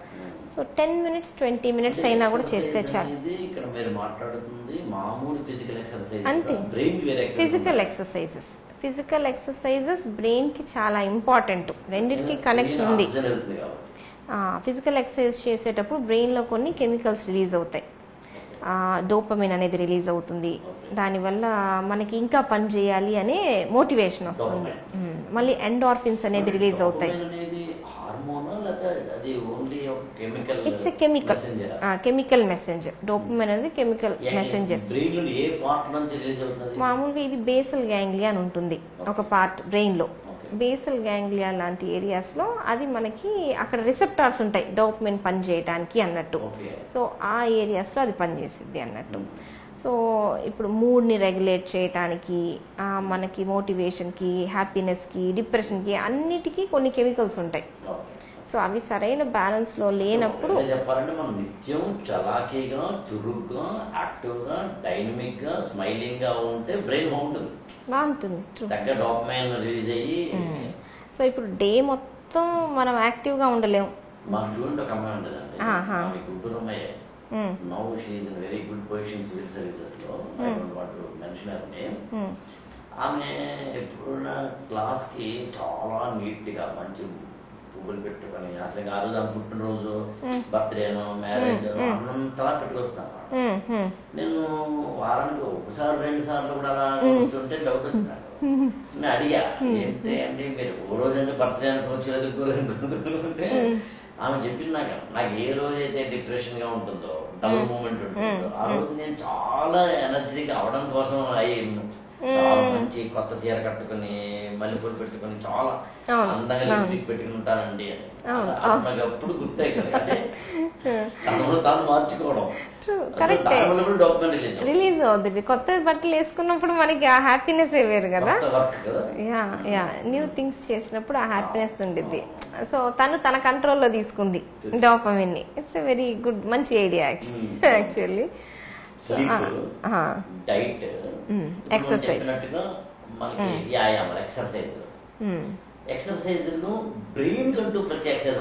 బ్రెయిన్ కి ఏంటి అంటే బ్రెయిన్ ని మనం యూజ్ చేయాలి, వాడాలి. వాడడం కోసం నేను రోజు చదివితే అది వాడడం అవ్వదు. ఆ పార్టే స్ట్రెంగ్తన్ అవుద్ది. మనం వాడని పార్ట్ వాడుకోవాలి. ఇప్పుడు పెయింటింగ్ లాంటివి చేసాం, మనం రైట్ సైడ్ బ్రెయిన్ ని స్టిమ్యులేట్ చేస్తాం. పెయింటింగ్, పోయట్రీ రాసాం, అప్పుడు వేరే పార్ట్. సుడోకు, మ్యాథ్ పజిల్స్ చేసాము, వొకాబులరీ, కొత్త వర్డ్ నేర్చుకున్నాము, పజిల్స్ చేసాము. ఇవన్నీ బ్రెయిన్ కి ఎక్సర్సైజ్, బ్రెయిన్ టీజర్స్. సో ఇవి చేస్తే ఏంటంటే మనము బ్రెయిన్ కనెక్షన్స్ మనం వాడనివి తగ్గిపోతా ఉంటాయి కదా. ఏజ్ పెరిగే కొద్ది కనెక్షన్స్ తగ్గిపోతా వస్తాయి. సో మనం ఏంటంటే కనెక్షన్స్ తగ్గకుండా ప్రిజర్వ్ చేయడానికి అన్ని పార్ట్లు వాడుతూ ఉండాలి. మనకి చిన్నప్పటి నుంచి పొడుపు కథలని, పజిల్స్ అని ఇవన్నీ నేర్పడానికి వన్ ఆఫ్ ద డేస్ ఉండాలి. ట్రూ. బ్రెయిన్ లో అన్ని పార్ట్లు ఫంక్షన్ చేయాలి. ఇప్పుడు మనకి వచ్చిన ఇబ్బంది ఏంటి అంటే ఇవన్నీ పాస్ట్ టైంలో చేసే పనులు. మనం ఫ్రీ టైం, ఇప్పుడు ఫ్రీ టైం లేదు చాలా వరకు పిల్లలకి. ఈ రోజు మొత్తం బిజీ టైమే. ఫ్రీ టైం దొరికితే ఏం చేస్తారు? నాకు 10 minutes దొరికింది, నువ్వు నాతో గంట చదివించావు కాబట్టి నాకు ఫోన్ ఇవ్వాలంటారు. ఫోన్ అడగటానికి one of the main reason ఇంట్లో వాళ్ళు కూడా ఫోన్ వాడుతూ ఉంటారు. నువ్వు వాడుతున్నావుగా, నాకు ఇవ్వచ్చు కదా అని. సో ఫోన్ వాడడం అనేది బ్రెయిన్కి రిలాక్సేషన్ కాదు. ఆ ఫోన్ మనం వీడియోస్ మారుస్తూ ఉంటాం, ఇది వచ్చింది చేంజ్ చేస్తుంటాం. సో బ్రెయిన్ ఆ టైంలో కూడా యాక్టివ్గానే ఏదో చేస్తూ ఉంది. ఎమోషన్స్, ఆ ఎమోషన్, ఈ ఎమోషన్ అని చెప్పేసి. సో ఇట్లా ఒక 10 వీడియోలు చూసేటప్పటికి బ్రెయిన్ అలసిపోయింది కానీ యాక్టివ్ అవ్వదు. సో కాబట్టి అది యూజ్ లేదు. సో మనం చదువుకుంటున్నాము అంటే బ్రేక్స్ ఇవ్వాలి మధ్యలో. ఇప్పుడు నేను చదివేటప్పుడు నాకు తెలుసు గంటకి నేను 20 పేజీలు చదవగలను. నా స్పీడ్ అది, అందరి స్పీడ్ అది కాదు. సో నేను 20 minutes అని పెట్టుకుంటా, గంటలో 20 minutes 10 pages, 20 minutes 10 pages అని. మధ్యలో ఏం చేస్తాను, మిగతా టైం ఉందిగా ఆ టైం నేను బయటకు వెళ్ళి అటు ఇటు తిరిగేసి, కావాలంటే కాఫీ షాప్కి వెళ్ళేసి నలుగురు బయట ఖాళీగా మళ్ళీ తిరుగుతున్న వాళ్ళతో మాట్లాడేసి మళ్ళీ వచ్చి కూర్చుంటాం. సో అట్లా కాకుండా 20 minutes చదివి 10 minutes ఫోన్ చూసి మళ్ళీ 20 minutes 10 minutes అది రిలాక్సేషన్ అవ్వదు. సో అనిపిస్తుంది కానీ ఫేక్ అంతే. సో చదువుకునేటప్పుడు మన స్పీడ్ మనకి తెలిసి ఉండాలి. నేను ప్రతి ఎగ్జామ్కి ముందు మా పెద్ద పెద్ద బుక్స్ ఉంటాయి. నేను న్యూరాలజీ ఎంట్రన్స్ కూర్చున్నా అన్నా కూడా నేను 3 సార్లు చదవందే బుక్ చదవకుండా నేను ఎగ్జామ్ రాయను. 3 times నేను ఆ బుక్ ఫినిష్ చేయాలి. ఎందుకంటే నాకు తెలుసు నేను 3 times చదివితే నాకు గుర్తుండిద్ది అని. ఫస్ట్ టైం అండర్లైన్ చేసుకుంటా. సో ఒక్కొక్క వ్యక్తి, ఒక స్టూడెంట్ తాను మెమరీని ఇంప్రూవ్ చేసుకోవాలన్నా, మంచి మార్కులు తెచ్చుకోవాలన్నా, జీవితంలో ఎదగాలన్నా ఫస్ట్ తనను తాను అర్థం చేసుకోవాలి. ఎన్నిసార్లు చదివితే గుర్తుంటుంది. పక్కోళ్ళు ఒకసారి చదివారు అని నేను బాధపడ్డాను అనుకోండి, నేను 3 సార్లు చదవలేనుగా, నేను డిప్రెషన్ తప్ప ఏమీ ఉండదు. నా స్పీడ్ ఇదే.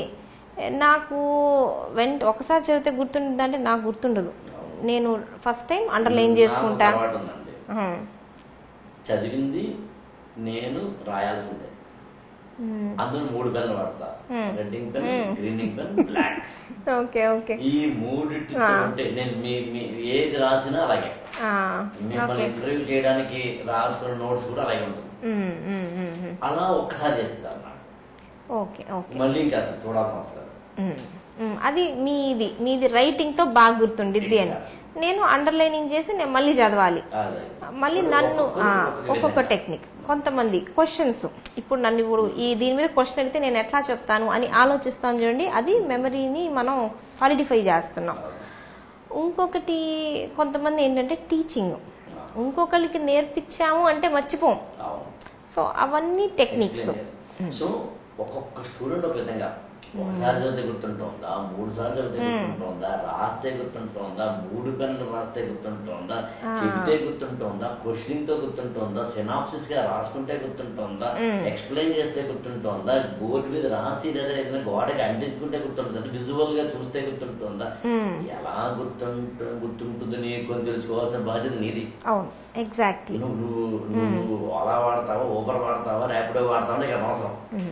To reach your destination of the memory. Every person is different, every brain is different.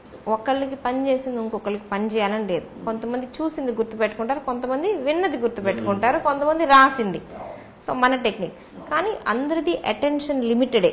Attention time గంట సేపు 4-5 గంటలు కరెక్ట్ గా చదివాను అంటే స్టార్టింగ్ ది గుర్తుండేది, లాస్ట్ లోది గుర్తుండదు. ఉంది. అలర్ట్నెస్ 20 to 30 minutes అంతే. ఇప్పుడు తగ్గిపోతుంది, అలర్ట్నెస్ తగ్గిపోద్ది. మళ్ళీ అలర్ట్నెస్ మళ్ళీ మనం పెంచుకోవాల్సి వచ్చింది. అవును. తర్వాత బ్రేక్ ఇస్తారు. అవును, ట్రూ. సో ఇప్పుడు మనం చదివేటప్పుడు కూడా గంటలు పొద్దున్నుంచి రాత్రి వరకు ఏకదాటిగా చదువుతుంటే గుర్తుండదు. సో బ్రేక్స్గా స్మార్ట్ బ్రేక్స్ తీసుకొని మనం చదువుకోవాలి, ముందే ప్లాన్లు వేసుకోవాలి. అవన్నీ ఇంపార్టెంట్. మనకి మెమరీ తక్కువ ఉంది, ఇంటెలిజెన్స్ తక్కువ ఉంది అంటే మనం దాన్ని హార్డ్ వర్క్తో, ప్లానింగ్తో, టెక్నిక్స్తో కాంపన్సేట్ చేసుకోవాలి. సో మన స్ట్రెంగ్త్ తెలియాలి, మన వీక్నెస్ మనకు తెలియాలి. సో ఒక క్వశ్చన్ చూడంగానే మనకు అర్థమైంది, ఇది నేను జీవితంలో చదవలే, ఇది నాకు రాదు. ఆ క్లారిటీ అయినా ఉండాలి మనకి. అక్కడ టైం వేస్ట్ చేయకూడదు. ఇది నాకు రాదు. సో నీకు ఏదొచ్చు, నీ స్ట్రెంగ్త్ ఏది, నీ వీక్నెస్ ఏది, అన్నీ మన గురించి మనం తెలుసుకుంటే మనకి ఈజీ అవుద్ది. అన్నిటికన్నా నాకు మెయిన్ అనిపించేది ఏంటి అంటే, నాకు చాలా విషయాలు గుర్తుండవు. ఏది ఎక్కడ పెట్టాననేది నాకు అసలు గుర్తుండదు. బట్ నేను పేషెంట్ డిసీజ్ని మాత్రం గుర్తుపెట్టుకుంటా. పేషెంట్ పేరు గుర్తుండదు కానీ ఏ జబ్బుతో వచ్చాడు అనేది నాకు గుర్తుండిద్ది. ఎందుకంటే ఏ పేషెంట్ అయినా వాళ్ళ ఇన్నేళ్ల కెరీర్ నాకు గుర్తుండిద్ది. వాళ్ళతో మాట్లాడతాను కదా, ఈయనకి స్ట్రెస్ ఉంది, వాళ్ళ అబ్బాయి యాక్సిడెంట్లో చనిపోయారు, నాకు ఇవన్నీ గుర్తొస్తాయి పేషెంట్ని చూడంగానే. పేషెంట్ ఫోన్ చేసి నా పేరు ఇది, నేను వచ్చాను కదా అంటే నాకు అసలు గుర్తురాదు. బట్ ఒకసారి నేను వాళ్ళు చూసి మాట్లాడితే నాకు అంతా గుర్తొస్తాయి. అవి ఎందుకు అంటే అది లింక్ టు వన్ ఎమోషన్. నేను వాళ్ళని చూశాను, వాళ్ళతో మాట్లాడాను, ఒక ఎమోషనల్ బాండ్ ఉండేది చూడండి. సో అట్లా సో నాకు మెడిసిన్ అనేది ఒక ఎమోషన్ లాంటిది. ప్రతి డిసీజు ఇందువల్ల వచ్చింది, ఇట్లా వచ్చింది అనేది అది నాకు ఎమోషనల్ ఆస్పెక్ట్ నా బ్రెయిన్కి. సో నా బ్రెయిన్ గుర్తుపెట్టుకుండిద్ది. అది మ్యాథమెటికల్ ప్రాబ్లం ఇవ్వండి, నేను గుర్తుపెట్టుకోలేను. సో మా పేరెంట్స్ నన్ను బైపీసీ జాయిన్ అయ్యేటప్పుడు మా ఫ్యామిలీలో ఎవరు డాక్టర్ లేరు. ఇంకా ఆ టైంలో మా నాన్న డాక్టర్ అంటే అమ్మో ఇప్పుడు నేనేం చేసేది, నేను కట్టలేను, నేను పెళ్లి చేయలేను, నేను చదివించలేను, నువ్వు ఎంపీసీ అన్నారు. బట్ నేను చెప్పాను ఎంపీసీలో నన్ను జాయిన్ చేస్తే నేను ఫెయిల్ అయిపోతాను, దేనికి పని అవుతాను, కాబట్టి అట్లీస్ట్ నేను పాస్ అవ్వాలంటేనా బైపీసీ జాయిన్. సో నా స్ట్రెంగ్త్ నాకు తెలిసింది అప్పటికి, ఇది నాది కాదు. అదే నన్ను ఫోర్స్ చేసి ఉంటే ఎంపీసీలోకి నేనేమై ఉండేదాన్ని, రెండింటికి. సో ఇప్పుడు పిల్లల ఇంట్రెస్ట్ ఆర్ట్లో ఉంది, స్పోర్ట్స్లో ఉంది. మన ఎడ్యుకేషన్ సిస్టమ్ ఏ ఇంజనీరింగు, మెడిసిన్, మిగతావి పెద్దగా తీసుకోం కదా. సో దానివల్ల ఏంటంటే చాలా మంది పిల్లలు ఆపర్చునిటీని మిస్ అవుతారు. వాళ్ళ టాలెంట్ ఇంకో దాంట్లో ఉండొచ్చు. నీకు ఇంట్రెస్ట్ ఉన్న సబ్జెక్టులు ఎంచుకోమంటున్నావంటే అర్థం నీ ఇంట్రెస్ట్ అందులో చూపించి ఎక్సలెంట్ రిజల్ట్స్ చూపించాలి. అవును, అంటే మ్యాథమెటిక్స్ ఫిజిక్స్ ని పక్కన పెట్టేసి ప్రశాంతంగా ఉండి ఏదో ఆర్ట్స్ తీసుకుని ఆడుతూ పాడుతానంటే కుదరదు. కెరీర్ బిల్డింగ్ లో నీకు ఏది ఇంట్రెస్ట్ చూసుకో, దాని మీద ఆధారపడి కెరీర్ బిల్డ్ చేసుకో. అవును అవును, అది మోస్ట్ ఇంపార్టెంట్. సరే మళ్ళీ వద్దాం. స్లీప్ అన్నారు, డైట్ అన్నారు, ఎక్సర్సైజ్ అన్నారు. ఈ ఎక్సర్సైజ్ తర్వాత ఇంకో క్వశ్చన్ అడుగుతాను మిమ్మల్ని. దానికన్నా ముందు చిన్నప్పుడు ఎప్పుడైనా స్కూల్ ఇప్పుడు లేదనుకోండి, ఒక కుర్రాడు ఏదైనా కొద్దిగా అమ్మాయి కానీ ఏదైనా తప్పు చేశారు కాబట్టి గుంజీలు తీయించేవారు. ఈ 2 ఇలా పట్టుకుని టిక్కు అనేది గుంజీలు తీయించేవారు. తర్వాత మీకు వినాయకుడి గుడికి వెళితే గుంజీలు తీయాలి అనేది ఒక్కొక్క దేవుడు కూడా పెట్టారు అన్నమాట. అందులో గుంజీలు వినాయకుడి టెంపుల్కి వెళ్తే.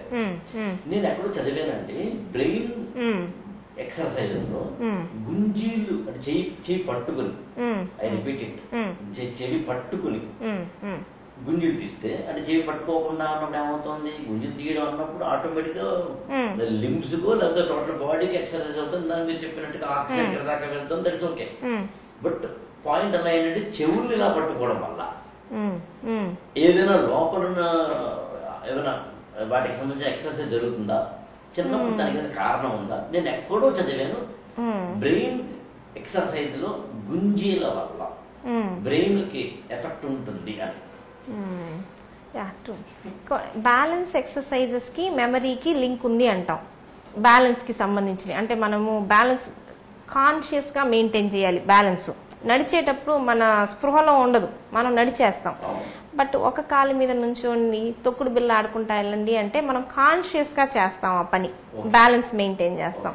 సో బ్యాలెన్స్ ఎక్సర్సైజెస్ కి మెమరీకి చాలా క్లోజ్ రిలేషన్ ఉంది.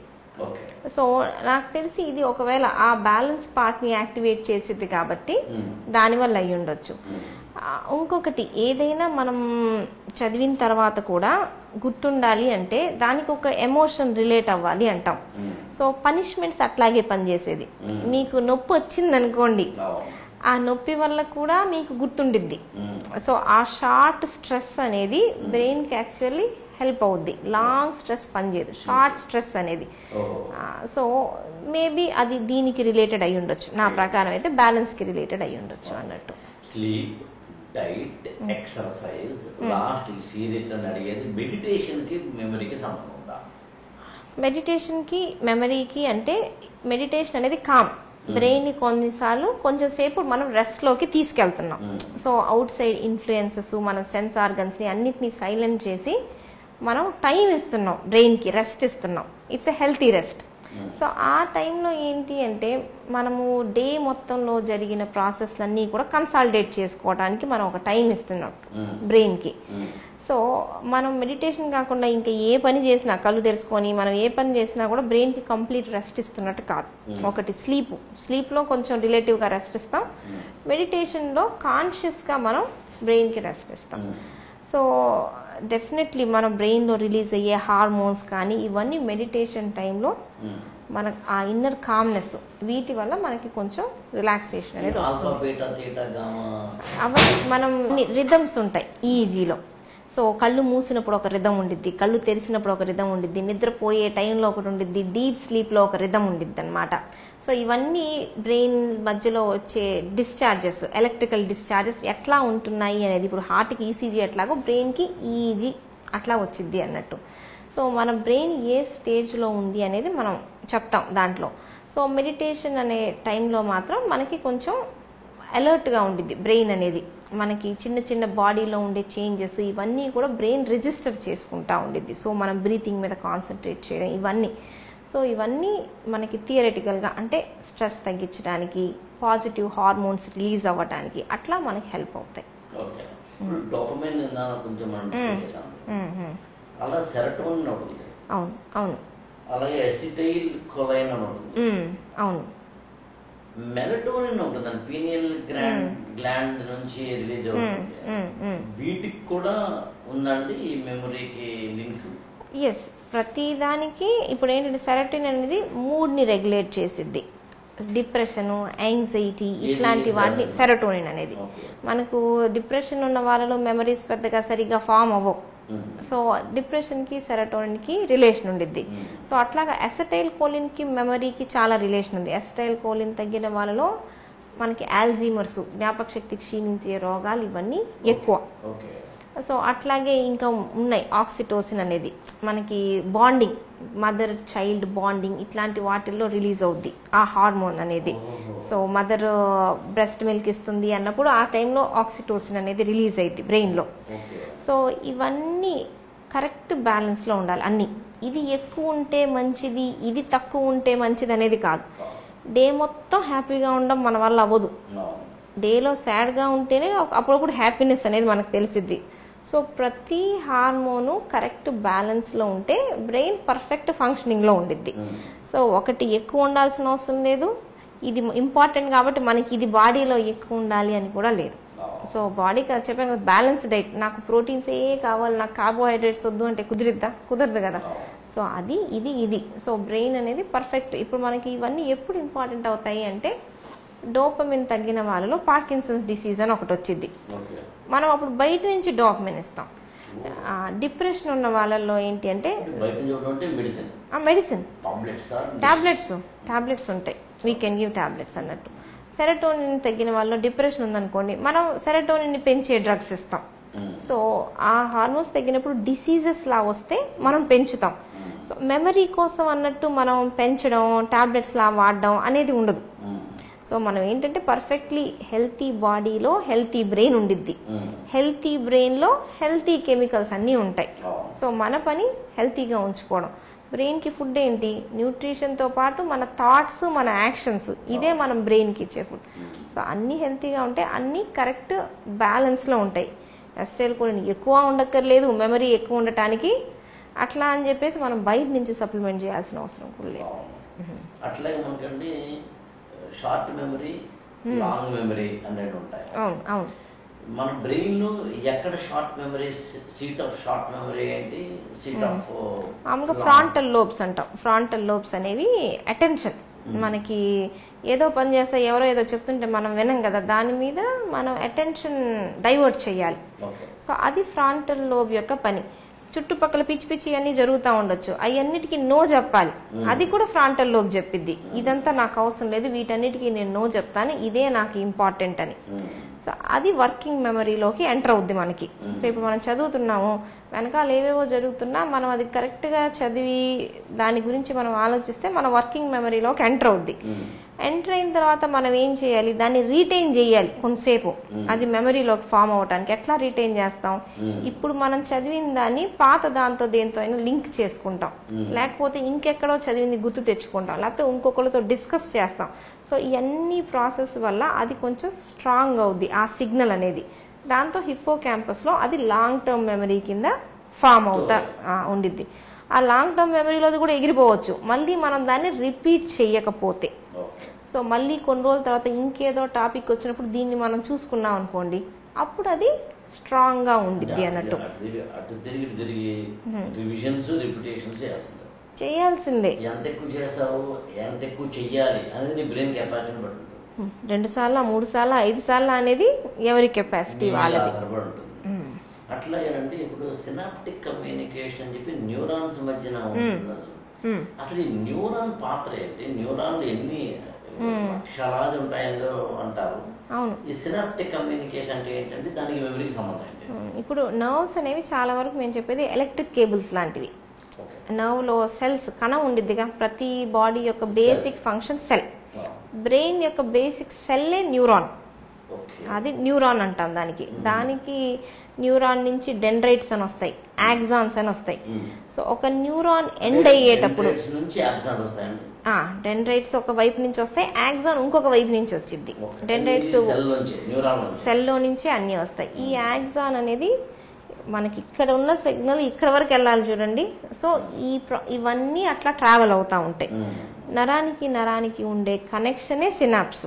ఒక నరం నుంచి సిగ్నల్ ఇంకో నరంలోకి ఎట్లా వెళ్తుంది అంటే సినాప్స్ అని ఉంటాయి, కనెక్షన్స్ ఉంటాయి. అవన్నీ ఎగ్జాక్ట్లీ. సో ఎట్లా పాస్ అవుద్ది? వైర్లో కరెంట్ కదా, సేమ్ అట్లాగే సోడియము, పొటాషియము, అయాన్స్ ఉంటాయి. ఆ అయాన్ వెళ్ళినప్పుడు ఎలక్ట్రిక్ ఛార్జెస్ వెళ్తుంటాయి. సో ఆ ఎలక్ట్రిక్ ఛార్జెస్ అనేవి సినాప్స్లో ఉండేవి. సో ఇవి ఎట్లా వెళ్తున్నాయి ఛార్జెస్? ఛార్జ్ కరెంట్ని పెంచేవి ఇవన్నీ ట్రాన్స్మిటర్స్ అంటాం, ఎస్టైల్ కోలిన్. ఇవన్నీ ఏంటంటే ఆ వెళ్ళే కరెంట్ ఇంపల్స్ని ఇంకా స్ట్రాంగ్ చేస్తాయి. సో మనం ఏంటి అంటే చిన్నప్పుడు యాక్చువల్లీ కనెక్షన్స్, సినాప్టిక్ కనెక్షన్స్ చాలా ఉంటాయి. పుట్టిన బ్రెయిన్ చాలా కాంప్లెక్స్గా ఉండిద్ది. సో పిచ్చి బిహేవియర్లు ఉంటాయి చూడండి, ఇష్టం వచ్చినట్టు నడుస్తూ ఉంటారు అవన్నీ. సో పిచ్చి బిహేవియర్ అన్నీ తగ్గించడం అంటే సినాప్సెస్, అన్నెసరీ సినాప్సెస్ని కట్ చేసుకుంటా పోతాం. అవసరమైన సినాప్సెస్ని స్ట్రాంగ్ చేసుకుంటాం. మనకు కావాల్సిన బిహేవియర్ని రివార్డ్, నువ్వు ఇట్లా చేస్తే, ఇప్పుడు టాయిలెట్ ట్రైనింగ్ చేయాలి, నువ్వు ఇట్లా చేస్తే నేను నీకు ఇది ఇస్తా, రివార్డ్ అనే బిహేవియర్ ఇచ్చి మనం దాన్ని స్ట్రెంగ్తన్ చేస్తాం. అన్నెసరీ బిహేవియర్ని మనం కట్ చేసుకుంటా పోతాం. సో లైఫ్ లాంగ్ మనం చేసేది బ్రెయిన్ ఏంటి అంటే కనెక్షన్స్ని మార్చుకుంటా వెళ్తాం. కొత్త కణం రావడం, కొత్త ఏమీ జరగవు. ఉన్న కనెక్షన్స్, పాత కనెక్షన్స్ వీక్ అవ్వడం, కొత్త కనెక్షన్స్ ఫామ్ అవ్వడం. మన మెమరీ ఉండేది ఈ కనెక్షన్స్లోనే. సో దాన్ని మనం ప్రిజర్వ్ చేసుకోవాలి. న్యూరాన్స్ అనేవి అందరిలోనూ సమానం ఉంటాయి కదండి. దగ్గర ఒకరి బ్రెయిన్లో మెమరీ ఎక్కువ ఉన్న వాళ్ళకి ఎక్కువ న్యూరాన్స్ అట్లా ఏమి ఉండదు. మెమరీ ఉన్న వాళ్ళకి పెద్దలు అట్లా కూడా ఏమి ఉండదు. మనం వాడుకునే విధానం ఎంత స్ట్రాంగ్గా ఉందని.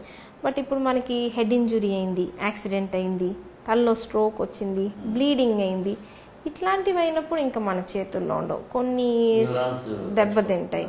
చాలాసార్లు చూస్తాం కదా, కోమా నుంచి లేచిన తర్వాత ఏమీ గుర్తుండదు, లాంగ్వేజ్ ఉండదు, ఏమీ ఉండదు. ఎందుకంటే బ్రెయిన్కి బలమైన డ్యామేజ్ జరిగింది అంటే అన్ని చోట్ల డ్యామేజ్ జరగచ్చు అన్నట్టు. సో ఇవన్నీ బయట నుంచి వచ్చాయి. ఇప్పుడు మెదడు వాపు వ్యాధి, బ్రెయిన్ ఇన్ఫెక్షన్స్ ఇట్లాంటివి వచ్చిన తర్వాత కొంతమందికి అసలు వినికిడి పోయిద్ది, మెనింజైటిస్, సడన్గా హియరింగ్ పోయిద్ది, సడన్గా మాట పోయిద్ది, సడన్గా చూపు పోవచ్చు. సో ఇవన్నీ ఏ పార్ట్ డ్యామేజ్ అయ్యింది దాన్ని బట్టి అన్నట్టు. బట్ న్యూరాన్స్ అయితే మాత్రం అందరిలోనూ సమానంగా ఉంటాయి. All human beings by birth జెనెటికల్గా అట్లాగే ఉంటాయి. Billions and billions with age తగ్గుతాయి. అట్రోఫీ అంటాం. వయసు పెరిగే కొద్దీ బ్రెయిన్ సైజు తగ్గుతానే ఉండిద్ది. 70-year-old బ్రెయిన్, 40-year-old బ్రెయిన్ ఒకట్లా ఉండిద్దా అంటే స్కాన్లోనే అర్థమైపోద్ది. ఇది పెద్ద వయసు ఉన్న వాళ్ళ మెదడు ష్రింక్ అయిపో, మన స్కిన్ లాగానే స్కిన్ ష్రింక్ అయిపోదు, అట్లాగే బ్రెయిన్ కూడా ష్రింక్ అవుద్ది అన్నట్టు. మనకి కొంతమందికి పెద్ద బుర్ర ఉంటుంది, ఫిజికల్ గా చూస్తే లోపల ఎంత ఉంది కాదు, కొంత చిన్న తలకాయ పెద్దగా ఉంటుంది. అవన్నీ జెనెటిక్ ట్రైట్స్. లేదు. కొంతమంది పిల్లలు పెద్ద తలకాయతో ఉంటారు, బేబీస్. యాక్చువల్లీ బ్రెయిన్లో హైడ్రోకెఫ్లస్ అనేది ఫ్లూయిడ్ ఎక్కువగా ఉండడం వల్ల కూడా బ్రెయిన్ పెద్దగా ఉండిద్ది. వాళ్ళకి అబ్నార్మల్, అప్పుడు సర్జరీ చేయాల్సి వచ్చింది అది తగ్గించడానికి అన్నట్టు. అది ఒక డిసీజ్. నేను ఆంథ్రోపాలజికల్ గా చదివింది ఏంటంటే జంతువుల నుంచి మానవుడు హ్యూమన్ ఎవల్యూషన్ జరుగుతున్న క్రమంలో మానవుడి మెదడు పెరిగింది అని పోల్చుకుంటే అంటే మొత్తం బాడీ దాంట్లో 1.35% ఎంతో ఓన్లీ బ్రెయిన్ మాత్రమే ఉంటుంది. ఏనుగుల్లో అంటే ఎలిఫెంట్స్ అయితే కనుక 0.2% మాత్రమే ఉంటుంది అని అంటారు. ఆంథ్రోపాలజికల్ గానీ మీరు జువాలజీలో చదువుతాం. మనం బ్రెయిన్ కిను మొత్తం జంతువుల్లో ఉన్న బ్రెయిన్ కి దగ్గరగా ఉన్న బ్రెయిన్ కోతి కాదు, యాక్చువల్ గాను ఏనుగు అంటారు. అదే వినాయకుడికి ఏనుగు తలకాయని పెట్టడానికి కారణం ఇదే అని నేను అనుకుంటున్నాను. అయి ఉండొచ్చు, దాంట్లో మీరే ఎక్స్పర్ట్, నేను కాదు. పాసిబుల్ అయి ఉండొచ్చు. మన బ్రెయిన్ లో కూడా ఎదిగింది ఏంటి అంటే కార్టెక్స్, సెరిబ్రల్ కార్టెక్స్ అంటాం. వెనకాల బ్రెయిన్ స్టెమ్ ఉండిద్ది, బ్రీతింగ్ కి, హార్ట్ బీట్ కి, బీపీ మెయింటైన్, ఇవి అన్నిటికీ కామనే. యానిమల్స్ కూడా అవి అవసరమే, బ్రెయిన్ స్టెమ్ లో ఉండేవి. మెమరీ, తెలివితేటలు అనేది న్యూ బ్రెయిన్, నియో కార్టెక్స్ అంటాం. నియో కార్టెక్స్ మనది పెద్దది. సో జనాల మధ్యలో ఎట్లా ఉండాలి, జడ్జిమెంట్ కరెక్ట్ గా ఎట్లా ఇవ్వాలి, ఏది చేయకూడదు, ఏది చెయ్యొచ్చు, ఇవన్నీ సోషల్ బిహేవియర్స్, ఇవన్నీ లేదు, అది బ్రెయిన్ లో వచ్చిన మార్పే.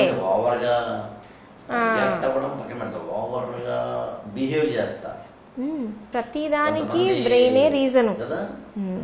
అది ఎన్వైరన్మెంట్ వల్ల అయినా ఉండొచ్చు.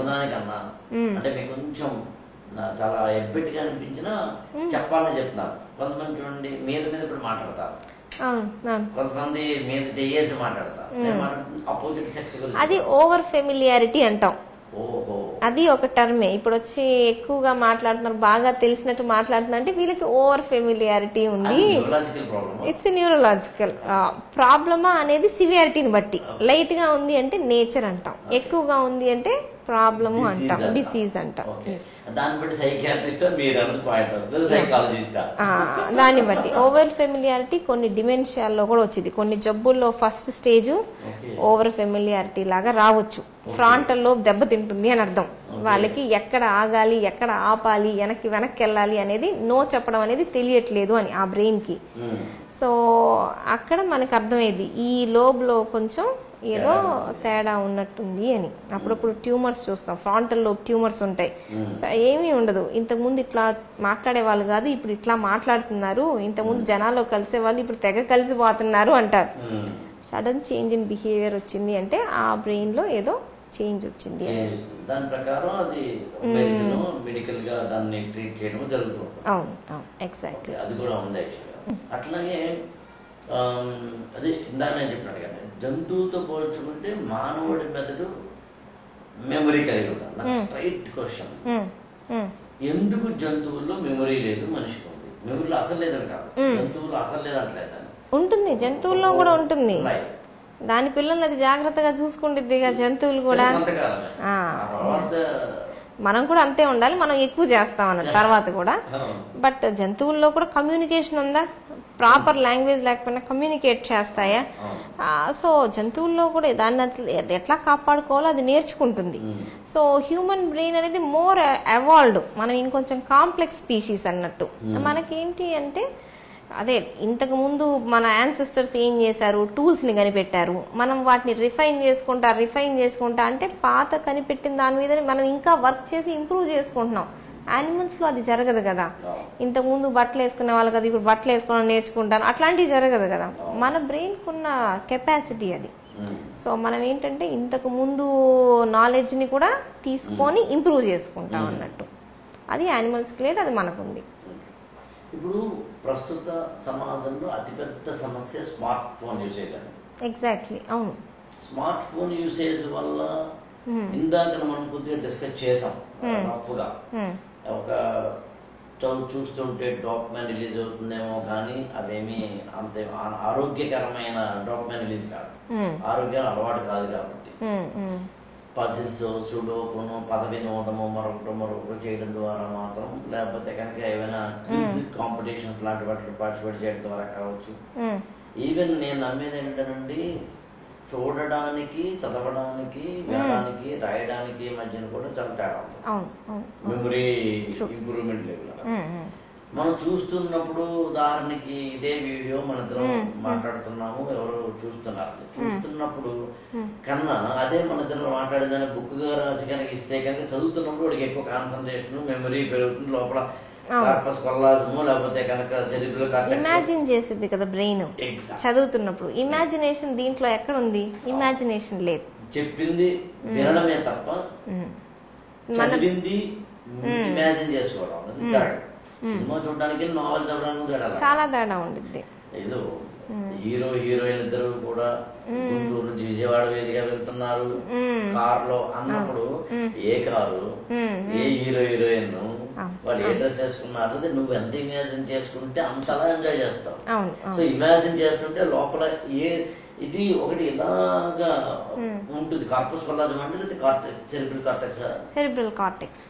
సెరిబ్రల్ కార్టెక్స్ ఎక్కువ బెండ్స్ ఉండే కొద్దీ మెమరీ ఎక్కువ ఉంటుంది అంటారు కదా. సర్ఫేస్ ఏరియా ఎక్కువ ఉంటుంది. సర్ఫేస్ ఏరియా అది తక్కువ లేయర్ గా ఉండి తర్వాత అది బెండ్ అవ్వడం స్టార్ట్ అవుతుందని అన్నారు. పుట్టేటప్పటికే బెండ్స్ అన్ని స్టార్ట్ అవుతాయి. బ్రెయిన్ లో స్టార్టింగ్ లో ఫామ్ అయినప్పుడు స్మూత్ గా ఉండిద్ది. పొట్టలోనే బ్రెయిన్ డెవలప్మెంట్ చాలా. బ్రెయిన్ ఎదిగేది ఫస్ట్ బర్త్ టైంలో పొట్టలో ఉన్నప్పుడు first 5 years of age brain development maximum జరిగేది. మనం అనుకున్నప్పుడు ఇప్పుడు మనకు అసలు డెవలప్మెంట్ ఏమి ఉండదు, ఏజింగ్ తప్ప. ఫస్ట్ 5 years ఆఫ్ బ్రెయినే అన్నిటికన్నా చురుకైనది.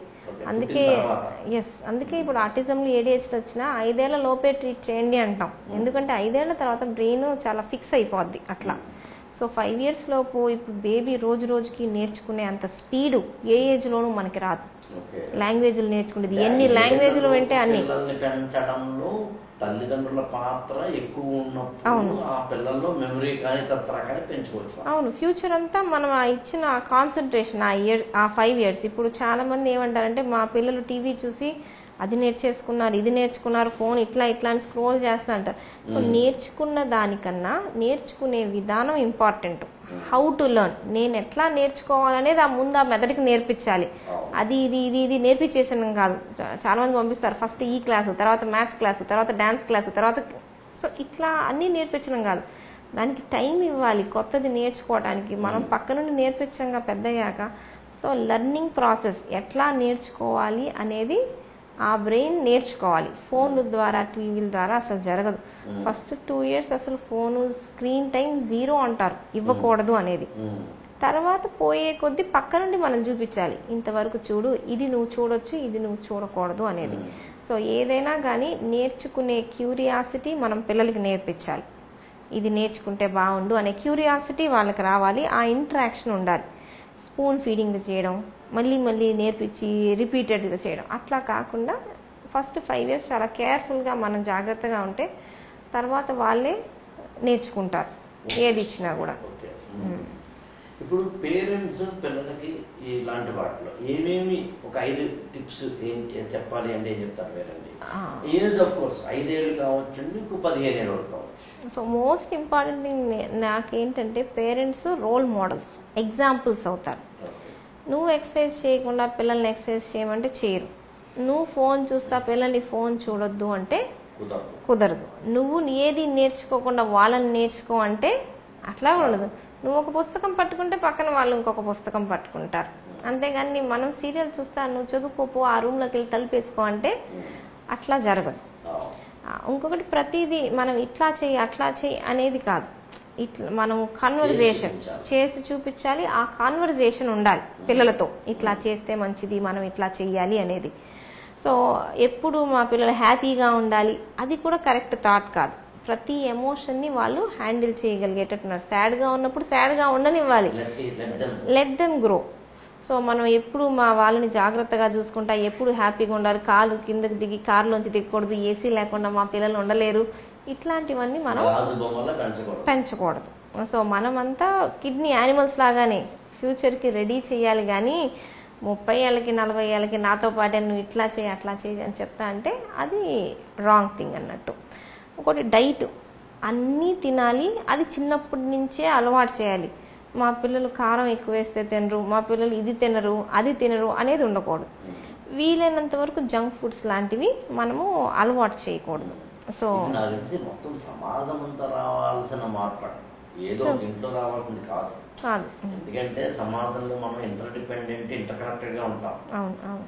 పిల్లలు మాట్లాడుకుంటారు స్కూల్లో, మీ మమ్మీ ఇట్లా మా మమ్మీ అయితే అన్ని పెడుతుంది అంటారు. కాబట్టి సో అందరిలో చేంజ్ అనేది రావాలి. ఇంకొకటి మన స్కూలింగ్ ఒకప్పుడు చాలా బాగుండేది, మధ్యలో స్కూలింగ్ అంతా చాలా చేంజ్ అయిపోయింది. స్కూలింగ్ అది మారాలి. అది ఎప్పటికి మారిద్దో నాకు తెలియదు కానీ సో డే టు డే మనకి చాలా చేంజెస్ వస్తున్నాయి స్కూలింగ్ విధానంలో. ఇప్పుడు 10th క్లాస్ చదువుతున్నారు అంటే మొదటి 2 నెలల్లో పోర్షన్ అయిపోద్ది, మిగతాదంతా రివిజన్ అంటారు. అప్పుడు నేర్చుకున్నది 2 నెలలే అంటే ఎట్లా సరిపోద్ది బ్రెయిన్కి? అట్లా కాదు కదా. సో ప్రతి సబ్జెక్ట్ డీప్గా వెళ్ళాలి, అదంతా చెయ్యాలి అంటే టైం ఇవ్వాలి. 2 నెలల్లో ఉన్నది ఇంపార్టెంట్ క్వశ్చన్స్ 50, 60, 70, 100 క్వాంటిటీ తీసుకుంటారు, అవి ఇస్తారు, అవే వాళ్ళ ఉద్దేశం. వాటిని రివిజన్ చేయడం అట్లా ఏదో ఒక IIT JEE 8 months అవుతారు, 2 months IPA చదువుతారు, ఇంటర్మీడియట్ ఎగ్జామ్ ఇట్లా చేయడం ఇవన్నీ రాంగ్. యాక్చువల్గా సరైన ఆటలు ఉండవు, అసలు ఆటలు లేవు. They are not having play ground or something else. అంటే ఫిజికల్ ఎక్సర్సైజ్ ఉండదు, దానివల్ల ఒబేసిటీ లాంటివి రావచ్చు. దానివల్ల ఇతరత్ర కూడా లైఫ్ మిస్మేనేజ్మెంట్ వచ్చే డిజార్డర్స్ రావచ్చు. వీటన్నిటి నుంచి మళ్ళీ అగైన్ హెల్త్ ప్రాబ్లమ్స్ లాంటివి. సో ఇది ఒక విషయస్ సైకిల్ యాక్చువల్. ఒక మనం సమాజంలో ఏదో అంటే ఒక స్కూల్లో, ఒక కాలేజ్, ఒక పేరెంట్, ఒక ఫ్యామిలీ మారడం వల్ల దీనికి అడ్వాంటేజ్. టోటల్ గా సొసైటీ మారాల్సి ఉంది, లేకపోతే అందరం విక్టిమ్స్. అంతే, ఎవరో ఒకరే విక్టిమ్స్ అన్నారు. అందుకే నేను ఏమంటానంటే ఇప్పుడు కూడా బర్త్డే అయితే పిల్లలకి పార్టీలు చేయడం లాంటివి నేర్పకుండా వీలైతే ఒక బుక్ ఇవ్వు, ఒక పుస్తకాన్ని. నువ్వు ఎవరింటికైనా వెళితే బుక్ ని గిఫ్ట్ గా ఇవ్వు, బొకే అని కాకుండా మొక్క ఒక బుక్ ని గిఫ్ట్ గా ఇస్తే వాళ్ళు చదువుతారు. ఇవాళ కదా రేపే చదువుతారు. మామూలుగా నీటి బిందువుని కాల్చిన ఇనుము మీద వేస్తే ఆవిరైపోతుంది, అదే నీటి బిందువుని ముత్యపు చెప్పులో వేస్తే ముత్యం అవుతుంది, అదే నీటి బిందువుని కనుక తామరాకు మీద వేస్తే ముత్యంగా ప్రకాశిస్తుంది అని చెప్పి మనకి సంస్కృత సుభాషితం ఉంటుందా. అలా నువ్వు ఏ ప్లేస్ లో ఉన్నావు అనే దాన్ని బట్టి నీ యొక్క ఎగ్జిస్టెన్స్ ఉంటుంది. అందుకే మనం పిల్లలకి కనుక లైబ్రరీని క్రియేట్ చేస్తే ఇంట్లో, మనం పిల్లలకి కనుక ఏదైనా ఒక వరల్డ్ మ్యాప్ కానీ లేకపోతే కనుక ఏదైనా ఒక ఇండియా మ్యాప్ కానీ ఇస్తే, మనం కనుక పిల్లలకి వారానికి ఒకటైనా కానీ ఒక మనకి తెలిసిన ఒక ఫోటో, అది అంబేద్కర్ కావచ్చు, స్వామి వివేకానంద కావచ్చు, అబ్దుల్ కలాం కావచ్చు, ఝాన్సీ లక్ష్మీబాయి కావచ్చు, లేకపోతే రాణి రుద్రమదేవి కావచ్చు, లేకపోతే కనుక ఎవరైనా కానీ దేశానికి ఉపయోగపడిన వాళ్ళకి, మార్టిన్ లూథర్ కింగ్ లాంటి ఇంటర్నేషనల్ వాళ్ళకి తీసుకొచ్చి ఇస్తే అప్పుడు ఎవరిది ఎందుకు అని క్వశ్చన్ చేస్తారు. ఆ క్వశ్చన్ లోంచి బ్రెయిన్ ఇంప్రూవ్మెంట్ లెర్నింగ్ గ్రౌండ్ లోకి వెళ్తారు. What, why, where, how questions రావాలి, ఫస్ట్ క్వశ్చన్ చేస్తాడు. అప్పుడు కొంచెం అతను ఆమె డెవలప్ అవడానికి అవకాశం.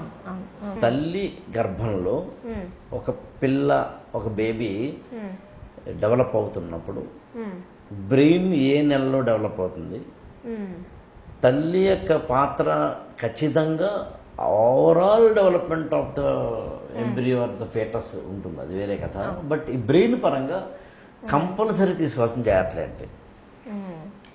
చాలాసార్లు ఇప్పుడు ఏంటంటే మదర్ ఏజ్ ఇంపార్టెంట్. పెద్ద ఏజ్ ఉన్నప్పుడు ఏంటి అంటే డౌన్ సిండ్రోమ్ ఇట్లాంటివి ఎక్కువగా రావచ్చు అంటాం. వాళ్ళలో న్యూరలాజికల్, హార్ట్ పరంగా చాలా డిఫరెన్సెస్ ఉంటాయి. సో యంగ్ ఏజ్లో మామూలుగా ఐడియల్గా అయితే 20s, ఎర్లీ 20sలో బేబీస్ చాలా హెల్తీగా ఉంటారు అన్నట్టు. సో యంగ్ ఏజ్లో వస్తే చాలా వరకు ప్రాబ్లమ్స్, న్యూరలాజికల్ ప్రాబ్లమ్స్ వచ్చేది తక్కువ. దాంతోపాటు చాలాసార్లు మనకి ఏంటి ఇంపార్టెంట్ అంటే ఇప్పుడు ప్రెగ్నెన్సీ వచ్చింది అని తెలిసేటప్పటికి 1.5-2 months అవుద్ది. Most of the important development ఈ 1.5-2 monthsలో జరిగిపోద్ది. మనకి ప్రెగ్నెంట్ అని తెలిసే లోపే బ్రెయిన్ చాలా వరకు ఫార్మేషన్ అయిపోద్ది. సో ఆ ఏజ్ గ్రూప్లో ఎప్పుడు మేము జాగ్రత్తగా ఉంటాం. ఏదైనా హెడేక్ ఉంది, మెడికేషన్స్ వాడుతున్నాము, అట్లా మెడిసిన్స్ వాడుతున్నాం అనుకోండి, కొన్ని మెడిసిన్స్ మీద ఉండగా బేబీ మీద ఎఫెక్ట్ పడిద్ది. సో మనం ఏంటంటే ప్రెగ్నెన్సీ పెళ్ళయింది, ప్రెగ్నెన్సీ వచ్చే ఏజ్లో అన్నెసరీ మెడిసిన్స్ ఏవి పెద్దగా వాడుకోకూడదు. కొంతమందిలో ఏజ్ ఎక్కువ ఉంది, కొంచెం రిస్క్ ఉంది అంటే ఫోలిక్ యాసిడ్ అని ఒక వైటమిన్ ఉండిద్ది బ్రెయిన్ డెవలప్మెంట్ కోసం. ఫోలిక్ యాసిడ్ ప్రెగ్నెన్సీ రాకముందు నుంచే వాడుకోవచ్చు, దానికి ఏం సైడ్ ఎఫెక్ట్స్ లేవు. సో ఫోలిక్ యాసిడ్ తీసుకుంటే మంచిది. ఎస్పెషల్లీ కొంతమందికి ఫిట్స్ ఉంటాయి. ఫిట్స్ ఉండే వాళ్ళల్లో కొన్ని మెడికేషన్స్ అవన్నీ వాడతాం. ఫిట్స్ వచ్చే వాళ్ళల్లో కొన్ని మెడిసిన్స్ వాడతాం, యాంటీ ఎపిలెప్టిక్ డ్రగ్స్ అని. వాటి వల్ల కూడా బ్రెయిన్ ఎదుగుదల మీద పడవచ్చు. సో వీళ్ళల్లో ఏంటంటే ముందే టాబ్లెట్స్ అన్ని అడ్జస్ట్ చేసుకొని ఫోలిక్ యాసిడ్ మెడికేషన్స్ ఇవన్నీ వాడుకుంటాం. సో ప్రెగ్నెన్సీలో జాగ్రత్తగా ఉండాల్సిన టైము ప్రెగ్నెన్సీ తెలిసే లోపే. ఓకే, ఎందుకంటే ఏ రోజు బేబీ ఫార్మేషన్ స్టార్ట్ అయితో కీలక అవయవాలన్నీ ఫస్ట్ 12 వీక్స్లో ఫామ్ అయిపోతానే ఉంటాయి. సో ఆ ఫస్ట్ 12 వీక్స్ అనేది మనం చాలా especially man made first 12 weeks లో బ్రెయిన్ చాలా వరకు డెవలప్మెంట్ మెయిన్ పార్ట్స్ వచ్చేస్తాయి, హార్ట్ ఇవన్నీ కూడా. సో ఫస్ట్ 12 వీక్స్ కొంచెం మనం అన్నెసరీ మెడికేషన్. ఇప్పుడు ఆటిజం లాంటివి రావడానికి ఆ ప్రైమరీ స్టేజ్ కారణం అవుతుందంటారు? అది కాదు, ఆటిజంకి మల్టిపుల్ కాజెస్ ఉన్నాయి. ఒకటి జీన్స్ అంటాం, ఓకే, అది ఏ స్టేజ్ అనేది మ్యాన్రికం వల్ల అంటారా? మ్యాన్రికం వల్లనే కాదు, మల్టిపుల్ జెనెటిక్ ఫ్యాక్టర్స్ ప్లస్ అంతటికన్నా ఇంపార్టెంట్ ఎన్వైరన్మెంటల్. పుట్టిన తర్వాత మనం బేబీని ఎట్లా హ్యాండిల్ చేస్తాము అనేది, మనం మాట్లాడుతున్నామా లేదా. It takes a village to rise a child అంటాం. ఒక ఊరు మొత్తం కావాలి ఒక బిడ్డ వెతగాలి అంటే, అందరూ మాట్లాడించాలి, మట్టిలో పడి దొరలాలి, అటు తిరగాలి ఇటు తిరగాలి, ఇవన్నీ జరగట్లేదుగా. ఇప్పుడు న్యూక్లియర్ ఫ్యామిలీ, ఇంట్లో మదరు ఫాదరు కిడ్ ఉంటారు, ఫాదర్ వర్క్ వెళ్ళిపోతారు, మదర్ బిజీగా ఉండిద్ది, బేబీ ఒక్కతే ఆడుకుంటా ఉండిద్ది. సో ఈ ఎన్వైరన్మెంటల్ చేంజ్ల వల్ల, ఎందుకంటే జీన్స్ ఎప్పటి నుంచో ఉన్నాయి కానీ ఆటిజం ఇంత ఎక్కువ లేదు కదా, ఇప్పుడు పెరగటానికి కారణం కమ్యూనికేట్ చేయడానికి జనాలు లేరు చుట్టూ. సో ఆటిజంకి మల్టిపుల్ ఫ్యాక్టర్స్, ఒకటి జెనెటిక్, ఒకటి ఎన్వైరన్మెంట్ అన్నట్టు. సో దీంట్లో మనం చేయగలిగింది పుట్టిన తర్వాత ఇంటరాక్షన్ బాగుండేటట్టు, చుట్టూ గ్రాండ్ పేరెంట్స్ అందరూ, మదర్ కూడా ఎక్కువ మాట్లాడిస్తూ ఉండాలి. ఏం చేస్తున్నా, కిచెన్లో ఉన్నా ఎక్కడున్నా బిడ్డను పక్కన పెట్టుకొని మాట్లాడించుకుంటూ ఉండాలి అన్నట్టు. సో ఇప్పుడు స్టమక్ లో వచ్చేటప్పుడు అమ్మ అక్క అందరూ ఉండేవాళ్ళు, అమ్మమ్మ నాయనమ్మ, పెద్ద ఫ్యామిలీలు కదా, ఎవరో ఒకళ్ళు. ఇప్పుడు లేదు, అందరూ చిన్న చిన్న ఫ్యామిలీస్ అయిపోయారు. ఇప్పుడు స్టమక్ లో ఉన్నప్పుడు మాత్రం మేము వరి ఏది డ్రగ్సే, టాబ్లెట్స్, మెడికేషన్స్ మీరేం వాడుతున్నారు అనేది. చాలాసార్లు వచ్చి ప్రెగ్నెన్సీ వచ్చేసింది అంటారు, అప్పటికల్లా మేము వాడుతున్న మెడిసిన్స్ ఉంటాయి కదా, అప్పుడు నేను ఇప్పుడు ఆపుతాను అంటే అప్పటికల్లా కొంచెం టైం గడిచింది కదా. సో ప్రెగ్నెన్సీ టైంలో మెయిన్గా ఏం మెడిసిన్స్ తీసుకుంటున్నాం అనేది చాలా జాగ్రత్తగా ఉండాలి. డైట్ బాగుండాలి, ఫోలిక్ యాసిడ్ సప్లిమెంట్స్ అవసరమైన వాళ్ళు తీసుకోవాలి. కొంచెం వెయిట్ మరీ ఎక్కువ ఒబిసిటీ అట్లా ఉండకుండా కొంచెం జాగ్రత్తగా తీసుకుంటే సరిపోతుంది. సో ఇంతకుమించి స్పెషల్ ప్రికాషన్స్ ఏ ఉండవు, డైట్ హెల్తీగా తీసుకుంటే సరిపోతుంది. సో మామూలుగా సమాజంలో ఆడ మగ అనే డిఫరెన్సెస్, ఆడవాళ్ళు తక్కువ మగవాళ్ళు ఎక్కువ అలాంటి అనవసరమైన కన్సెప్షన్స్ నుండి పెర్సెప్షన్స్ నుండి మన లైఫ్లో ఉన్నాయి. ఒక న్యూరాలజిస్ట్గా బ్రెయిన్కి సంబంధించి మామూలుగా మనకి లెఫ్ట్ బ్రెయిన్ రైట్ బ్రెయిన్ అనే ఎలా అయితే డిఫరెన్స్ ఉంటాయో, I think left brain is taking care of the right part of the body and right brain is taking care of the left part of the body. మనకి right side important కాబట్టి dominant left brain is very important మాటకి, especially language కి. Right brain ఏంటంటే creativity. ఇప్పుడు right hand left handers కూడా దీన్ని బట్టి ఉంటుంది. కొంతమంది లెఫ్ట్ హ్యాండెడ్ ఉంటారుగా, సో అట్లా బ్రెయిన్ బట్టి సైడ్ ఆఫ్ ద బ్రెయిన్ అనేది ఇంపార్టెంట్. మాకు తెలిసిపోద్ది లెఫ్ట్ సైడ్ పక్షవాతం వచ్చిందంటే భయపడతాం, మళ్ళీ మాట వచ్చిద్దో లేదో అని. రైట్ వచ్చిన వాళ్ళకంటే మాకు తెలిసిద్ది వీళ్ళకి మాట వచ్చిద్ది, ఈజీ మనం హ్యాండిల్ చేయడం అనేది. సో ఏ పార్ట్ అనేది ఇంపార్టెంట్. మేల్ బ్రెయిన్ కి ఫీమేల్ బ్రెయిన్ కూడా డిఫరెన్సెస్ ఉంటాయి. ఎందుకంటే మేల్ క్రోమోజోమ్స్ మేల్ బ్రెయిన్ అనేది ఫిజియలాజికల్ గా డిఫరెన్స్ ఉంటాయంటారా? స్ట్రక్చరల్ డిఫరెన్సెస్ ఉంటాయి, ఫంక్షనింగ్ లో కూడా డిఫరెన్సెస్ ఉంటాయి. ఏ పార్ట్ మోర్ యాక్టివ్ అనేది male brain. Grey matter white matter విషయంలో వాట్ ఎగ్జాక్ట్లీ? గ్రే మ్యాటర్ అంటే సెల్స్, కణాలు ఉండేది. వైట్ మ్యాటర్ అంటే కమ్యూనికేషన్ ట్రాక్స్ ఉండేవి, యాక్సాన్స్ ఇవి ఉండే అనమాట. కమ్యూనికేషన్స్ అన్నీ ఉండేది వైట్ మ్యాటర్లో. గ్రే మ్యాటర్లో బాడీ ఉండిద్ది అంటాం, సెల్ బాడీ అనేది మెయిన్ బాడీ గ్రే మ్యాటర్లో ఉండిద్ది. సో మెయిన్ లైఫ్ ఉన్న పార్ట్ ఇది గ్రే మ్యాటర్. ఈ వైట్ మ్యాటర్లో కనెక్షన్స్ వరకు ఉంటాయి అన్నట్టు. But both are important. మెదడుకి కనెక్షన్స్ ఇంపార్టెంటే, కణాలు ఇంపార్టెంటే, రెండు ఇంపార్టెంటే. సో సో మెన్లో గ్రే మ్యాటరు, విమెన్లో గ్రే మ్యాటరు డిఫరెన్స్ ఉండేది. అంటే వీళ్ళకి ఎక్కువ వీళ్ళకి తక్కువ అని కాదు, కొన్ని పార్ట్స్లో ఉమెన్కి ఎక్కువ, కొన్ని పార్ట్స్లో మెన్కి ఎక్కువ అన్నట్టు. Parts of the brain exactly. ఇప్పుడు విమెన్ అనుకోండి, విమెన్లో హియరింగ్ చాలా షార్ప్గా ఉండిద్ది. సో హియరింగ్ పార్ట్లో కొంచెం గ్రే మ్యాటర్ ఎక్కువగా ఉంటుంది. ఎందుకంటే ఇప్పుడు మదర్కి చైల్డ్ వాయిస్ ఏడుస్తున్నారు అని వెంటనే తెలిసిపోద్ది, వినిపించక్కర్లా, ఇంట్యూషన్లోనే తెలిసిపోతుంది చూడండి. సో చైల్డ్ బేరింగ్ కోసం విమెన్ బ్రెయిన్ అనేది కొంచెం అలర్ట్గా ఉంటుంది.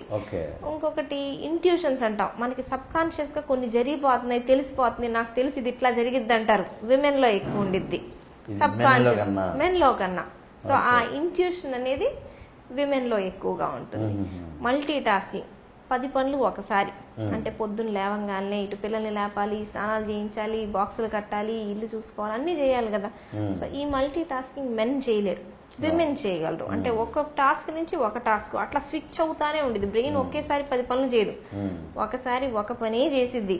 10 సెకండ్లు ఈ పని, 10 సెకండ్లు ఈ పని, 10 సెకండ్ అట్లా సెపరేట్ అవుతా. Quality of the work actually తగ్గిద్ది, క్వాలిటీ ఏం పెరగదు, కానీ టైం అలాకేట్ చేసేది ఫాస్ట్గా స్విచ్ అవ్వకూడదు విమెన్ బ్రెయిన్. మెన్ బ్రెయిన్ అది అట్లా జరగదు. ఈ తేడాలు కూడా ఎందుకు వచ్చాయంటే హార్మోన్స్ డిఫరెంట్, విమెన్కి మెన్కి అవసరాలు డిఫరెంట్. బ్రెయిన్కి ఉన్న అవసరాన్ని బట్టి బ్రెయిన్ డెవలప్ అయింది. సో విమెన్కి ఇది ఎక్కువ అవసరం. డిఫరెన్సెస్ అని ఇద్దరిలో 1-2 కదండి, టెస్టోస్టెరాన్, ఈస్ట్రోజన్, ఇవి మెయిన్ డిఫరెన్సెస్. సో ఆ డిఫరెన్సెస్ మనల్ని పెంచే విధానం, అమ్మాయిని పెంచే విధానం వేరు, అబ్బాయిని పెంచే విధానం వేరు. ఇప్పుడు డ్రైవింగ్ ఇవన్నీ తీసుకోండి, ఆ ప్లేస్కి వెళ్ళాలి అంటే మనం ఎప్పుడైనా రోడ్డు పక్కన ఆడిపి అబ్బాయిని అడుగుతాం, అటు వెళ్ళాలంటే ఎట్లా, అమ్మాయిని అడగడం. ఎందుకంటే స్పేషియల్ ఓరియంటేషన్ అనేది తక్కువ, కొంతమందికి ఇంకా మరీ తక్కువ ఉంటుంది అనమాట. నాకైతే ఒక చోట నుంచి ఒక చోటకి వెళ్ళాలంటే నాకు ఇక్కడి నుంచి ఇంటికే దారి తెలుసు, ఇంకో చోటకి వెళ్ళమంటే నేను వెనక్కి రాలేను. సో కాబట్టి ఆ స్పేషియల్ ఓరియంటేషన్ అబ్బాయిలో ఎక్కువ, అమ్మాయిలో తక్కువ. సో అవసరాన్ని బట్టి ఒక్కొక్కటి డెవలప్ అవుతా ఉంటాయి. ఎవరిది ఎక్కువ తెలివితేటలు అనడానికి దానికి ఆన్సర్ లేదు, ఎవరి ఫీల్డ్లో వాళ్ళు తెలివైన వాళ్ళే అన్నట్టు, పోల్చడానికి వీల్లేదు, ఎవరి స్పెషాలిటీ వాళ్ళది. అందరూ చెప్తారు ఈక్వల్ అని. బ్రెయిన్ వెయిట్ కూడా ఉమెన్ బ్రెయిన్ వెయిట్ తక్కువను, బ్రెయిన్ వెయిట్ కొంచెం ఎక్కువ. మెన్ బాడీ వెయిట్ కూడా ఎక్కువే కదా, బ్రెయిన్ వెయిటే కాదు కదా. ఉమెన్ స్ట్రక్చర్ కన్నా మెన్ స్ట్రక్చర్ పెద్దది, బ్రెయిన్ వెయిట్ ఎక్కువే. బట్ బ్రెయిన్ సర్ఫేస్ ఏరియా వీళ్ళది ఎక్కువ వాళ్ళది ఎక్కువ అంటే అప్పుడప్పుడు విమెన్ది కూడా సర్ఫేస్ ఏరియా ఎక్కువ ఉండొచ్చు. సో అట్లా మనం ఫిమేల్ మేల్ బ్రెయిన్స్ ఎన్ని డిఫరెన్స్ ఉన్నాయని దాదాపు ఒక 7-8 పేజీలు మ్యాటర్ రాశానండి. మీ న్యూరాలజీ బుక్స్ చదివి కొంతాను, ఆంథ్రోపాలజీ చదివి కొంతాను. అంటే మనము ఇక్కడ మేల్ ఫిమేల్ ఎక్కువ తక్కువల గురించి చెప్పడం కాదు, మీరు ఇంత భలే చెప్పారు. ద ఫంక్షనాలిటీస్ని బట్టి, అవసరాన్ని బట్టి లోపల దాని యొక్క మార్పు చేర్పులు, అంతకుమించి ఏం కాదు. అంతే తప్ప ఫిమేల్ బ్రెయిన్ అయితేనేమో తక్కువ కాంపిటేటివ్ ఎఫెక్టివ్నెస్, మేల్ అయితే కనుక ఎక్కువ అనేది ఏం కాదు. అట్లా ఏం లేదు. యాక్చువల్లీ ఒక మనిషి బ్రెయిన్కే చాలా డిఫరెన్స్. ఇప్పుడు మేము పక్షవాతం వచ్చినప్పుడు చూస్తాం, ఒకళ్ళ దాంట్లో పెద్దది వచ్చి ఉంటుంది, అయినా కొంచెం బాగానే ఉంటాడు. ఒకళ్ళ దాంట్లో చిన్న స్ట్రోక్ వచ్చి వీళ్ళేంటో డిఫరెంట్గా ఉంటారు, చాలా బ్యాడ్గా ఉంటారు. సో అప్పుడు అర్థమైంది ఈ బ్రెయిన్ ఒకటి కాదు. ఈ బ్రెయిన్ ఎంత పెద్ద డ్యామేజ్ జరిగినా ఇది తట్టుకుంటుంది, ఆ బ్రెయిన్ చిన్న డ్యామేజ్ కూడా తట్టుకోలేకపోతుంది అని. So every person is different, ప్రతి బ్రెయిన్ డిఫరెంటే. విమెన్ మెన్ బ్రెయిన్ కూడా అట్లాగే, బోత్ ఆర్ డిఫరెంట్. అవి కూడా డిఫరెంట్గానే ఉంటుంది. మళ్ళీ పిల్లల బ్రెయిన్ అది మళ్ళీ డిఫరెంట్. పిల్లల బ్రెయిన్ సగం బ్రెయిన్ డ్యామేజ్ అయినా కూడా మళ్ళీ బాగానే రికవర్ అవుతుంటారు. అదే పెద్ద వయసు ఉన్న వాళ్ళు అనుకోండి, రికవరీ అనేది పెద్దగా ఉండదు. అది ఏజ్ని బట్టి తప్పనిసరి ఉంటుంది. రిపేర్ అనేది అంతేగా, చిన్నపిల్లలు ఈజీగా రిపేర్ అవుతాయి, చర్మం మీద ఘాట్లు పడ్డా కూడా వెంటనే రికవర్ అవుతాయి, హీలింగ్. అలాగే మామూలుగా న్యూరాలజీ అంటే స్పైనల్ కార్డ్ని కూడా చదువుతుంది కదా, చేతుల్లో నరాలు, కాళ్ళలో నరాలు మొత్తం న్యూరాలజీ కిందకి. నాట్ బ్రెయిన్ ఒకటే కాదు, brain, neurons, brain, spinal cord, central nervous system అంటాం. చేతుల్లో కాళ్ళలో ఉండే పెరిఫెరల్ నర్వస్ సిస్టమ్. ఇప్పుడు స్పైనల్ కార్డ్ ఇక్కడ నుంచి ఇలా కింద దాకా ఉంటుంది. అందులో ఏదైనా ఇట్లాగా పాము ఆకారంలో ఉంటాయండి గ్రే మ్యాటర్ను వైట్ మ్యాటర్ అనేది? అట్లా ఉండదు. స్పైనే పైనుంచి కింద వరకు మన స్పైన్ స్ట్రెయిట్గా ఉండదు, కర్వ్స్ ఉంటాయి. కర్వేచర్ ఉండిద్ది స్పైన్లో. ఓకే. స్పైన్లో కర్వేచర్ ఉండి ఆ స్పైనల్ కార్డ్ నాడి అనేది ఒక ట్యూబ్ లాంటిది. దాని లోపల గ్రే మ్యాటరు, చుట్టూ వైట్ మ్యాటరు అట్లా ఉండిద్ది అనమాట. లోపల అరేంజ్మెంట్ టైట్గా, ఎందుకంటే బ్రెయిన్ మొత్తం చివరికి దీంట్లోకి రావాలి కదా, సో అన్ని టైట్గా ప్యాక్ అయ్యి ఉంటాయి స్పైనల్ కార్డ్లో. అది వెళ్ళేది వెన్నుపూస ద్వారా, వెన్నుపూసకి షేప్ ఉండిద్ది. ఓకే. అంటే ఇటువైపు ఒక నాడి ఉంటుందండి? అట్లా ఏం ఉండదు. ఫార్మ్ అయ్యేటప్పుడు రెండు వైపులా ఫార్మ్ అయ్యి కలిసిపోయిద్ది. సో సెంటర్ లో సింగిల్ గానే ఉండిద్ది. బట్ ఇప్పుడు left half right half brain కదా, అట్లాగే స్పైన్ లో కూడా లెఫ్ట్ సైడ్ కి రైట్ సైడ్ కి అన్నట్టుంది. ఓకే. మధ్యలో ఒక ట్యూబ్ ఉండిద్ది, ఫ్లూయిడ్ వెళ్తా ఉండిద్ది. దాంట్లో ఫ్లూయిడ్ వెళ్ళిద్ది, బ్రెయిన్ ఫ్లూయిడ్ అంతా ఆ సెంట్రల్ హోల్ లాగా ఉండిద్ది, దాంట్లో నుంచి వెళ్ళిపోతా ఉంది. ఓకే. ఓకే. మనకి ఇక్కడ కాకిక్స్ నుంచి ఈ బ్రెయిన్ స్టెమ్ వరకు ఏమైనా మధ్యలో చూడండి, మనకి చెరుకు గడల ఏమైనా మధ్యలో కణుపులు ఉంటాయి? ఉంటాయి. బోన్స్ ఉంటాయి కదా మనకి, వర్టిబ్రా అని ఉంటాయి పైనుంచి కింద వరకు, బ్లాక్స్.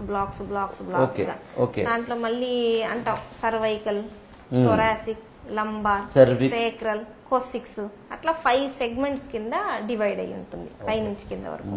ఎందుకు నేను అలా అడిగానంటే, మామూలుగా వేదాంతంలోనండి, ఆధ్యాత్మికతలోనండి, ఇంక్లూడింగ్ ఉపనిషత్తులు కుండలిని శక్తి గురించి చెప్పిన సందర్భాలు ఉన్నాయి.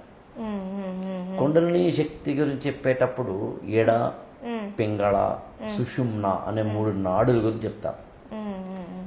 అంటే వెన్నుపామును, స్పైనల్ కార్డు ఈ పక్కన ఒక ట్యూబ్ లాగా, ఈ పక్కన ఒక ట్యూబ్ లాగా, మధ్యలోనేమో ఇంకొక ట్యూబ్ లాగా ఉన్నాయనుకుంటే కనుక సుషుమ్న నాడి, ఏడ, పింగళ నాడి అని ఆధార చక్రం, మూలాధారము, స్వాధిష్టానము, అనాహుత చక్రాలు మొదలుకొని ఆజ్ఞాచక్రం వరకు ఒక్కొక్క చక్రం అనే ఒకనొక ఇమాజినేషన్ తోటి చెరుకు గడికి కణుపు ఎలా ఉంటుందో అలాగా మనకి మామూలు కాకిక్స్ నుంచి ఇంకొంచెం పైకి వస్తే కనుక ఈ బొడ్డు కిందకి,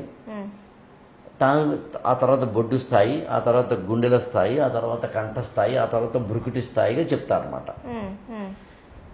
నా యొక్క అంటే ఉపనిషత్తుల్లోనూ వేదాల్లోనూ లేకపోతే ఆధ్యాత్మికతలోనూ చెప్పిన కుండలిని శక్తిని న్యూరాలజీ చెప్పడానికన్నా ముందే మా వాళ్ళు చెప్పారు లాంటి పడికట్టు వేదాంతాలు చెప్పడం నాకు ఇష్టం ఉండదండి.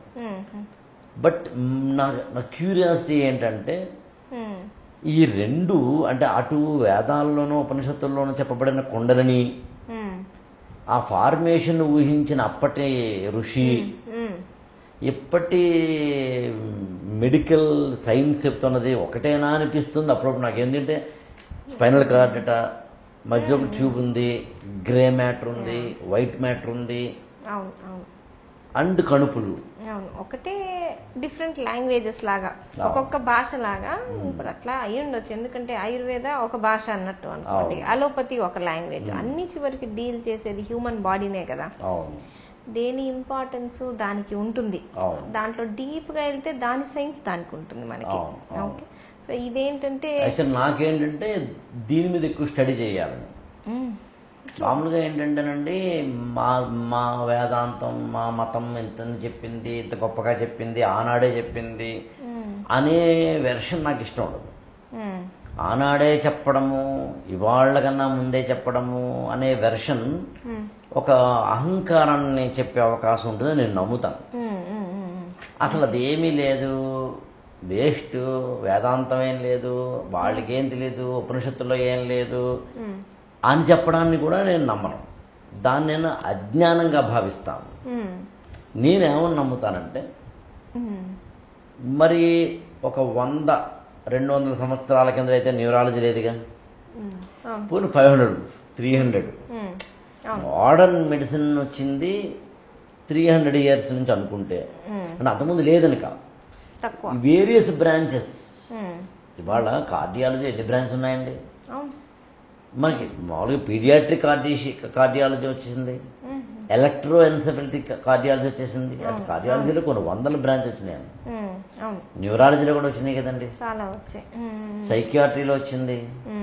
ఇలా అన్నిట్లోనూ బ్రాంచెస్ రావడం గల కారణం ఈవెన్ ఆప్థమాలజీ వచ్చింది.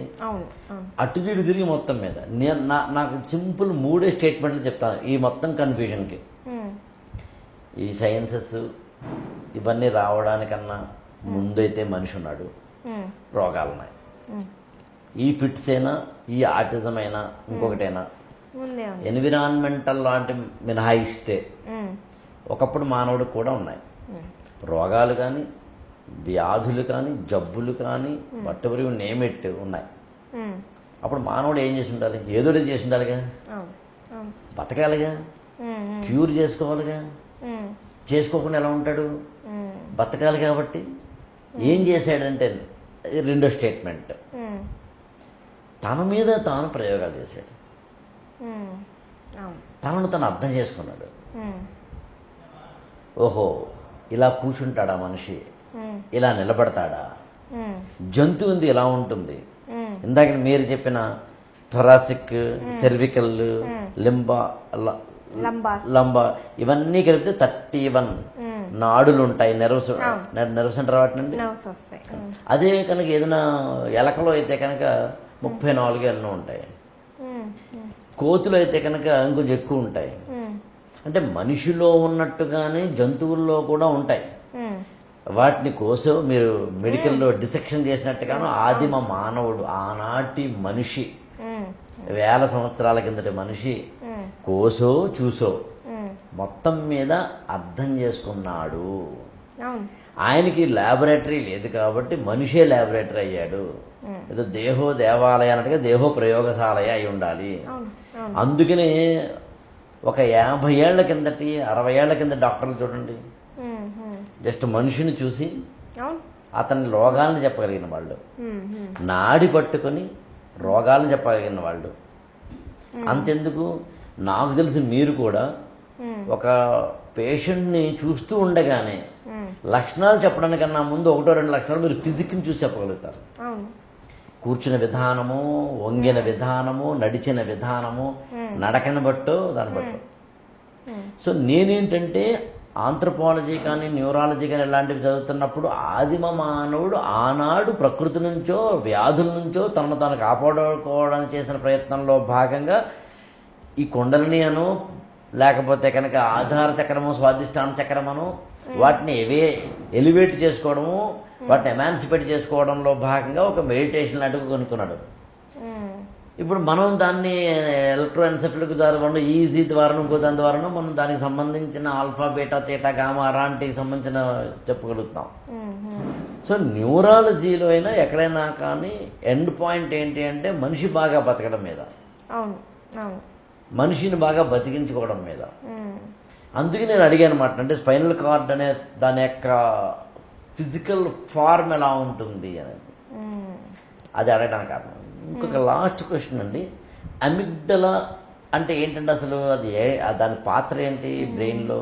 అమిగ్డలా అనేది ఎమోషన్కి సెంటర్ అంటాం. బాధ, కోపం, రేజ్, అగ్రెషన్, ఇవన్నీ అమిగ్డలా యొక్క రోల్ అన్నమాట. ఓకే. సో మనకి ఎప్పుడైనా ఎమోషన్స్ లో జరిగేవి బాగా గుర్తుంటాయి. మనం కొన్ని మర్చిపోలేము. చూడండి, మన కళ్ళ ముందే జరుగుతున్నట్టుంటాయి మళ్ళీ మళ్ళీ. సో బాగా ఎమోషన్స్ ఉన్నప్పుడు ఏంటి అంటే అది మెమరీ ఫార్మేషన్ ని స్టిమ్యులేట్ చేసిద్ది.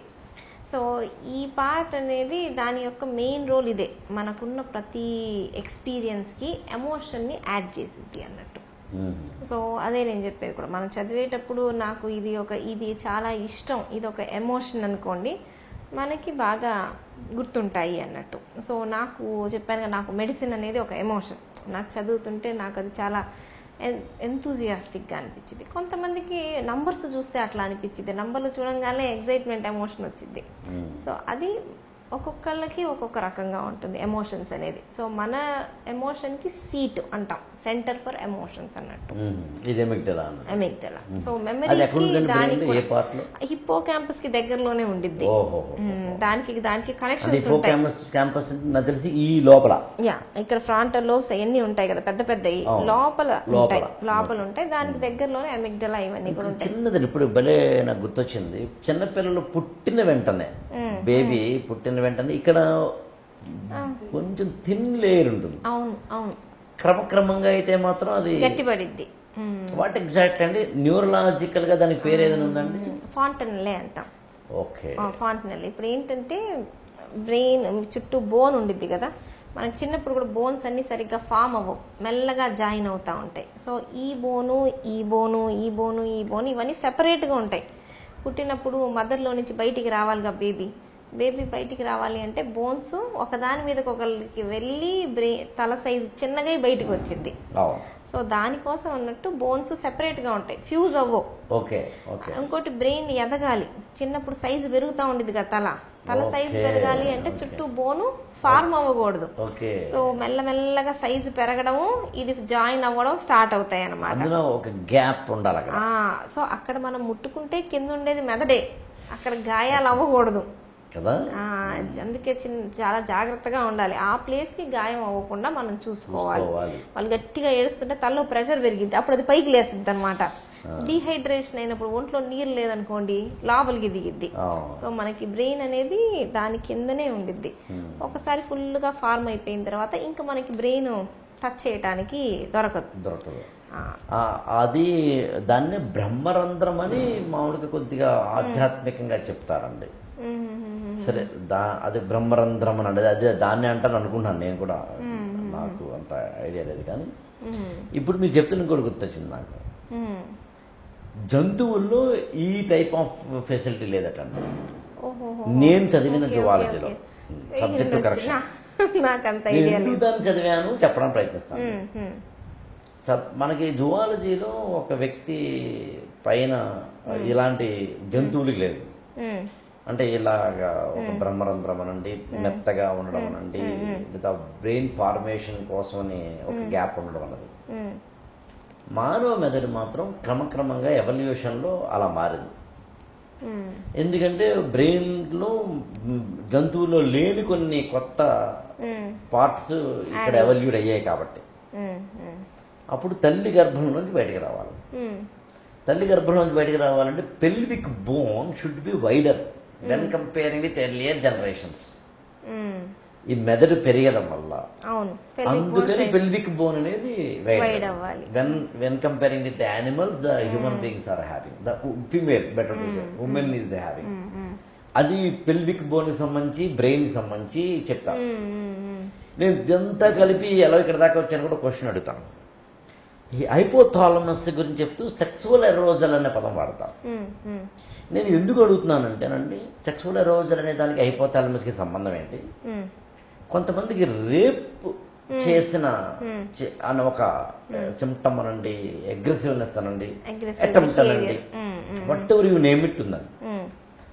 ప్రతి మానవుడిలోనూ ఒక మృగం ఉంటుంది, జంతువు ఉంటాడు, కానీ అక్కడ ఆ వ్యక్తి తనలోని జంతువుని కంట్రోల్ చేసుకోలేకపోయాడు. This is the my question is, దీనికి హైపోథాలమస్కి సంబంధం ఉందా? యాక్చువల్లీ దీనికి హైపోథాలమస్కి ఉండదు, దీనికి ఫ్రాంటల్ లోబ్కి ఉండిద్ది. నేను చెప్పాను కదా, మనిషిగా మన పని చాలా వాటికి నో చెప్పడం. నేను యానిమల్ని కాదు, నేను జనాల ముందు ఇట్లా ఉండాలి, నేను బట్టలు వేసుకొని తిరగాలి, అందరితో మాట్లాడేటప్పుడు ఇష్టం వచ్చినట్టు, ఇదంతా మన సోషల్ బిహేవియర్. జనాల మధ్యలో యానిమల్కి ఇది ఉండదు, యానిమల్కి ఇది చెయ్యకూడదు అనేది అట్లాంటిది లేదు కదా, మనిషికి ఉండిద్ది. అది ఫ్రాంటల్ లోబ్ యొక్క పని. ఇన్హిబిషన్ అంటాం, జడ్జిమెంట్, ఇన్హిబిషన్, సోషలైజేషన్, ఇవన్నీ దాని పని. మన బ్రెయిన్లో పెద్ద పార్ట్ యానిమల్కి లేని పార్ట్ అంటే ఇది ఫ్రాంటల్ లోబ్సే, ఈ ముందుండే పార్ట్. సో ఇన్హిబిషన్, మనకి ఆ ఇంపల్స్ రావచ్చు, యానిమలిస్టిక్ ఇంపల్సెస్, ఒకరిని చంపేయాలి అనే అంత కోపం, ఇవన్నీ రావచ్చు, కానీ మనం అవి చెయ్యం, వాటికి నో చెప్తాం. అట్లా నో చెప్పగలిగేది ఫ్రాంటల్ లోబ్ యొక్క ఫంక్షన్ అనమాట. సో అదే చెప్పాను కదా, ఫ్రాంటల్ లోబ్స్ బాగా డ్యామేజ్ అయినా కానీ, లేకపోతే వాళ్ళ ఎన్వైరన్మెంట్ వల్ల కానీ అట్లా ట్రైన్ అవ్వలేదు, వాళ్ళ బ్రెయిన్ అసలు అట్లా ట్రైన్ అవ్వలేదు అనుకోండి, వాళ్ళ సోషల్ బిహేవియర్, ఇప్పుడు మనకి బిహేవియర్ అనేది ప్లేస్ని బట్టి కూడా మారిద్ది, మనం ఎదిగే ఇంట్లో బట్టి కూడా మారిద్ది. చుట్టుపక్కల చెప్తారుగా మనకి ఇట్లా చేయకూడదు, పక్క వాళ్ళని హార్మ్ చేయకూడదు, ఇవన్నీ బ్రెయిన్ నేర్చుకుండిద్ది కూడా. సో ఎన్వైరన్మెంట్ లో సోషియోబయాలజీ అంటారు. ఓకే ఓకే ఓకే ఓకే సోషియాలజీలో సోషియోబయాలజీ అని ఒక పార్ట్. ఇప్పుడు కొన్నిసార్లు ఇప్పుడు క్రిమినల్ ఫోరెన్సిక్ ఇవన్నీ ఉంటాయి, వాళ్ళు ఇంటర్వ్యూ చేస్తారు ఎందుకు వీళ్ళు ఇట్లా చేశారు అనేది. సో వాళ్ళ ఇంట్లో వైలెన్స్ అనేది కామన్ అనుకోండి, ఫాదర్ మదర్ని కొట్టడం వాళ్ళ ఇంట్లో కామన్ అనుకోండి, అది తప్పు అనే విషయం ఆ బ్రెయిన్కి ఎట్లా తెలిసిద్ది, తెలియదు. సో ఇవన్నీ మన ఫ్రాంటల్ లోబ్, మన ఎన్వైరన్మెంట్ యొక్క ఫంక్షన్ అన్నట్టు. సో అది మనం ట్రైన్ చేయొచ్చు. కొంతమందికి జెనెటిక్ గానే రేజ్ ఎక్కువ ఉండిద్ది, పర్సనాలిటీ డిజార్డర్, అదొక సైకియాట్రిక్ ప్రాబ్లం అన్నట్టు. ఈవెన్ మీకు జెనెటిక్స్ లోనండి థెఫ్ట్ జీన్ ఉంటుందండి, అది దొంగతనం చేయమని చెప్తుంది. అవును అవును అవును. నాకు అప్పుడు అనిపిస్తుంది అంటే అసలు మనిషి తన తప్పే ఉందండి, కోపం కానీ 50% పుట్టుకతో వచ్చింది, ఆ మిగతా 50% మన సొసైటీ యొక్క పని. అది ఆ న్యూ జనరేషన్ ట్రైన్ చేయడం. నేను నమ్మేది నలుగురండి. సొసైటీ అంటే అమ్మా నాన్న, పేరెంట్స్, టీచర్స్ అనండి, లెక్చరర్స్ అనండి, ఎడ్యుకేషన్. థర్డ్ ఈజ్ మీరు చెప్పింది చుట్టుపక్కల వాళ్ళు, అంటే ఎన్విరాన్మెంట్. అమ్మ కావచ్చు, అత్త కావచ్చు, అక్క కావచ్చు, అన్నయ్య కావచ్చు, తమ్ముడు కావచ్చు, బామ్మర్ది కావచ్చు, ఫ్రెండ్ కావచ్చు, పక్కింటోడు కావచ్చు, ఎదుటింటోడు కావచ్చు, ఆటో వాళ్ళ కావచ్చు, క్యాబ్ వాళ్ళ కావచ్చు, మనం కలిసిన డాక్టర్ కావచ్చు, మనం కలిసిన లాయర్ కావచ్చు, మనం కలిసిన ఏదైనా ఒక ఎనీ పర్సనాలిటీ కావచ్చు. నాలుగవదండి మతం, రిలీజియన్ మేక్స్. ఆ రిలీజియన్ పాత్ర ఏంటి అంటే మనిషిని సంస్కారవంతం చేసేది కాదు. వచ్చింది రిలీజియన్ పుట్టింది అందుకోసం, యాక్చువల్లీ, అంతేగాని దేని కాదు, డివైడ్ చేయడానికి కాదు, నేర్పించడానికి యాక్చువల్లీ వచ్చింది. మనిషి అయితే భక్తితోటి లేదా భయంతో మాత్రమే కంట్రోల్లో ఉంటాడు. అవును అవును, రెండు ఉండాలి. ట్రాఫిక్ లో వెళ్తున్నప్పుడు పోలీసుడు ఉన్నాడనే భయంతో తప్ప కరెక్ట్ కరెక్ట్. అందుకని భయాన్ని భక్తిని రెండింటినీ కలిపి జతకూడింది ఏదైనా ఉంది అంటే మతం. దేవుడు, స్వర్గము, నరకము, పాపము, పుణ్యము. పాపాన్ని పుణ్యాన్ని భలే డిఫైన్ చేశారండి, పెద్దగా ఏం చెప్పలేదు. పరోపకారార్థం పుణ్యాయ, పరపీడనం పాపాయ. ఏం లేదు, పక్కోని వేద చూతుంటే పాపం అన్నారు, పక్కోడికి సాయం చేస్తే పుణ్యం అన్నారు, అంతే అయిపోయింది. మనిషిగా బతకడం అంతే. సో న్యూరాలజీ, సైన్సెస్, ఆధ్యాత్మిక, స్పిరిచువాలిటీ, ఎవ్రీథింగ్ మనిషిని మంచిగా పంపించేదే. సో చివరిగా ఒక క్వశ్చన్ అడిగి ఈ ఇంటర్వ్యూ నేను ముగిస్తానండి.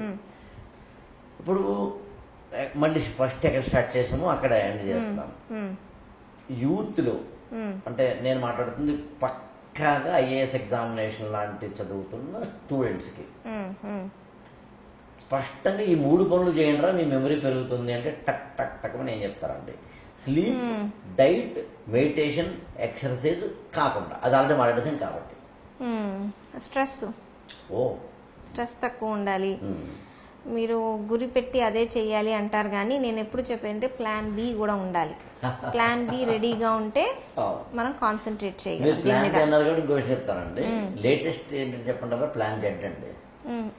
అంటే BC వరకు ఏ పెట్టుకో, పోతే బి పెట్టుకో, అది పోతే సి పెట్టుకో, అది పోతే డి. ప్లాన్ జెడ్ వరకు నువ్వు ఏదో ఉండాలి. దీన్ని 2 మాటల్లో చెప్తాను సరదాగా. ఒకటి, నువ్వు పరిగెత్తలేకపోతే నడు, నడవలేకపోతే నిలబడు, నిలబడటానికి కూడా నీకు పరిస్థితులు లేకపోతే కూర్చో, కూర్చోడానికి కూడా నీకు పరిస్థితులు అనుకూలించకపోతే పడుకో. ఏదైనా కానీ పరిగెత్తలేకపోతే నడవాలి, నడవలేకపోతే నిలబడాలి, నిలబడలేకపోతే కూర్చోవాలి, కూర్చోలేకపోతే పడుకోవాలి, ఏదైనా బతకాలి. You have to have plan B. దీన్ని ఇంకోలా సరదాగా చెప్తానండి. ఒక అతను బస్సు ఎక్కాడు, కండక్టర్ టికెట్ అడిగాడు, టికెట్ ఇచ్చాడు, టికెట్ కొనుక్కున్నాడు. కండక్టర్ అలా వెళ్ళి మళ్ళీ ఇలాగ 10 టికెట్లు మళ్ళీ వచ్చాడు. అన్న ఇంకో టికెట్ ఇవ్వన్నాడు. ఎవరికంటే నాకే అన్నాడు.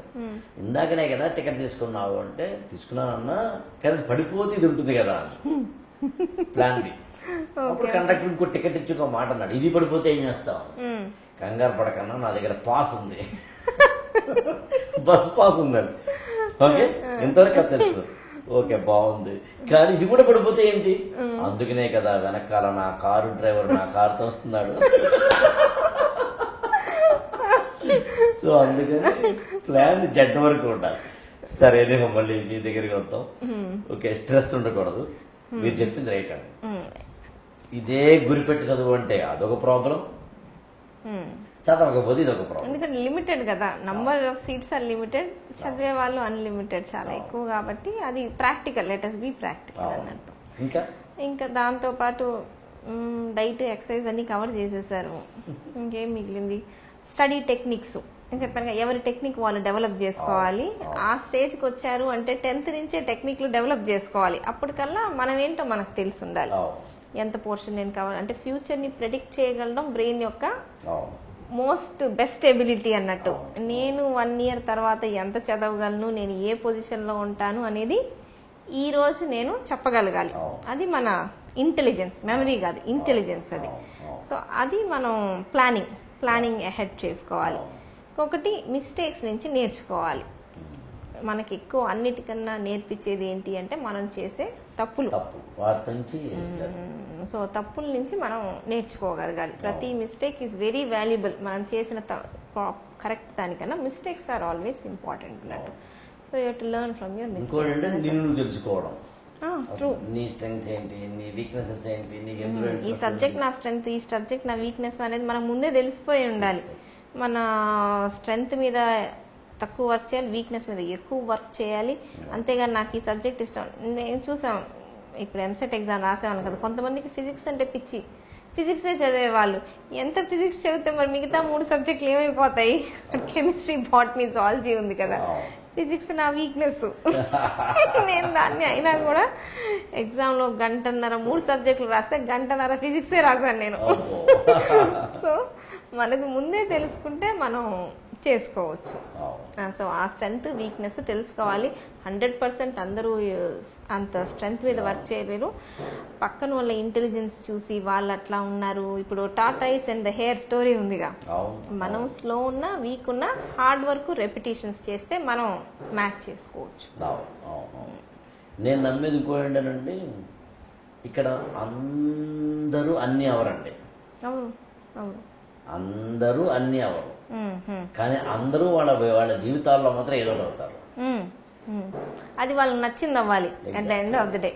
ఒక సింగర్ అవ్వచ్చు, ఒక డాక్టర్ అవ్వచ్చు, ఒక లాయర్ అవ్వచ్చు, ఒక స్పీకర్ అవ్వచ్చు, ఒక పొలిటీషియన్ అవ్వచ్చు, ఒక సోషల్ యాక్టివిస్ట్ అవ్వచ్చు, ఒకళ్ళు టీచర్ అవ్వచ్చు, ఒక లెక్చరర్ అవ్వచ్చు, ఒకళ్ళు గృహిణి అవ్వచ్చు, ఒకళ్ళు ఇంకొకటి అవ్వచ్చు, ఇంకొకటి అవ్వచ్చు, ఇంకోటి అవ్వచ్చు, ఇంకోటి అవ్వచ్చు.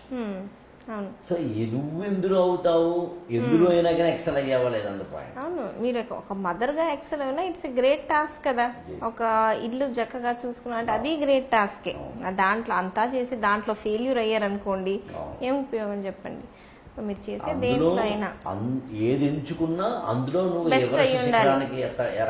ఎదగడమే చెయ్యదగదు. ఇప్పుడు మమ్మల్ని అడుగుతారు ఎంబీబీఎస్ వాళ్ళు నెక్స్ట్ ఏ బ్రాంచ్ చేస్తే బాగుండిద్ది అని.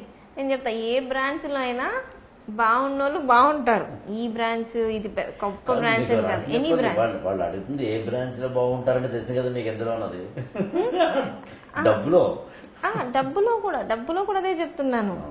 ఇప్పుడు ఈ బ్రాంచ్లో మీరు బాగా సక్సెస్ఫుల్ అయ్యారనుకోండి, ఏ బ్రాంచ్లో అయినా ఉంది. ఒక బ్రాంచ్లో ఎక్కడ ఉంది? చాలాసార్లు చూస్తే డర్మటాలజీలో అన్నిటికన్నా ఎక్కువ మనీ ఉండొచ్చు. సో ఏ బ్రాంచ్ అనేది మనం చెప్పలేము. అమ్మడం తెలిస్తే రుద్రాక్ష అమ్మినా కూడా కోటీశ్వరులు అవ్వచ్చు. ఎగ్జాక్ట్లీ. సో బ్రాంచ్ ఇంపార్టెంట్ కాదు, ఏ బ్రాంచ్లో అయినా మనం సక్సెస్ఫుల్ అవ్వడం ఇంపార్టెంట్, అంతే. That comes through hard work. Thank you so much అండి, సమయం ఇచ్చినందుకు. Thank you. నేను చాలా నేర్చుకున్నాను మీ దగ్గర నుంచి ఈరోజు. మనం అనుకున్నదేగా, వేరే వాళ్ళకి చెప్తే ఎక్కువ నేర్చుకుంటాం, అవునా కదా. సో నా ఫాల్ట్స్, నేను ఎక్కడ బెటర్ అవ్వాలనేది, అవన్నీ కూడా మనం తెలుసుకుంటాం. ఇంకా మీ వైపు నుంచి నాకు మీ పర్స్పెక్టివ్ అవును. So it's all very helpful. అవును. ఏదైనా చివరికి అందరికీ హెల్ప్ఫుల్ అవుతే అవును. న్యూ ఐడియాస్, న్యూ థాట్స్ అయ్యే కదా నాకు ఇంపార్టెంట్. ఇవాళ చాలా ఆనందకరమైన విషయాలు చెప్తాను మీకు. ఇవాళ యాక్చువల్ నా బర్త్డే. మార్నింగ్ ఇవాళ నేను రోటరీ క్లబ్ దానికి సంబంధించిన అతిపెద్ద మీటింగ్కి గెస్ట్ స్పీకర్గా వెళ్ళా. కేఎల్ యూనివర్సిటీ జరిగింది. దాదాపు 2000 మంది గ్యాదరింగ్. దట్టు 2 రాష్ట్రాల నుంచి వచ్చిన all top leaders, top management of the rotary club. I think 1 hour I had give my lecture. తర్వాత మన ఇంటర్వ్యూ. సో మామూలుగానే బర్త్డేని పార్టీలు కానీ చేసుకోవడం నాకు ఎప్పుడు అలవాట్లేదు. బట్ ఫ్రూట్ఫుల్గా చేయగలిగాం. నాకు ఎప్పటి నుంచో మెమరీకి సంబంధించి ఒక మాన్యువల్ గైడ్ ఇవ్వాలని కోరిక నాకు. మనం ఫ్రిడ్జ్ కొంటే గైడ్ ఇస్తాడు, how to use that fridge. మనం ఏదైనా ఒక కొత్త ఆపరేటర్స్ కొంటే, సెల్ ఫోన్ కొంటే ఒక గైడ్ ఇస్తాడు, ఇలా చేయి ఇలా చేయొద్దని. అట్లా నాకు బ్రెయిన్ గైడ్ ఇవ్వాలని కోరిక, మాన్యువల్ గైడ్. అరే బాబా ఈ పనులు చేయి, ఈ పదార్థాలు తిను, ఇంతలా పడుకో, ఇంత డైట్ తీసుకో, ఇంత ఎక్సర్సైజ్ చెయ్యి, ఎన్ని లైఫ్ని స్ట్రెస్లెస్ చేసుకో, స్ట్రెస్ఫుల్ చేసుకోవద్దు, దానికి సంబంధించి నిన్ను మార్చుకో. లోపల హార్మోన్స్ నిన్ను తేడా కొడుతూ ఉంటాయి. కొట్టినప్పుడు యూజ్ కాన్షియస్నెస్ కొద్దిగా నీ అలవాట్లు మార్చుకో, నీ హ్యాబిట్స్ లోంచి వచ్చిన యాటిట్యూడల్ చేంజెస్ చేసుకో, నీ బిహేవియర్ మార్చుకో. ఇవన్నీ మార్చుకుంటూ ఉంటే తెలియకుండా లోపల కూడా కెమికల్ అవన్నీ మారతాయి. అది డోపమైన్ అంటారా, సెరోటోనిన్ అంటారా. యాక్చువల్గా నేను నెక్స్ట్ ఎప్పుడైనా మళ్ళీ డిస్కస్ చేస్తాను. పీనియల్ గ్లాండ్ గురించి మనం ఎప్పుడైనా డిస్కస్ చేద్దాం. ఇంకా ముందు మంచి ఇంటర్వ్యూలు చేద్దాం మనం. సో ఒక మెలటోనిన్ క్రియేట్, ఈ హార్మోన్ రిలీజ్ చేసే పీనియల్ గ్లాండ్ కావచ్చు, లేదా డోపమైన్ కావచ్చు, సెరోటోనిన్ కావచ్చు, టోటల్ మన ఎండోక్రైన్ సిస్టంలో ఉండే హార్మోన్స్ గురించి మనకు కొద్దో గొప్ప తెలిస్తే, మన స్పైనల్ కార్డ్ ఏంటి, మన బ్రెయిన్ ఏంటి, ఎలా ఫంక్షన్ అవుతాయని తెలిస్తే, మన లోపల అసలు ఎలా ఉన్నాయని తెలిస్తే, వాటిని కొంచెం మనం ఆహార పదార్థాలతో మార్చుకుంటాం. చిన్న చిన్న చేంజెస్ తీసుకుంటాం. అది ఫ్రాంక్గా చెప్పాలి అంటే doctors are nothing but the new age god men or women. ఒక ప్రాణం పోయడమే కదా డాక్టర్. సో అలాంటి వృత్తిలో ఉన్న మీకు అభినందనలు మరొకసారి తెలియజేస్తూ thank you so much. Thank you.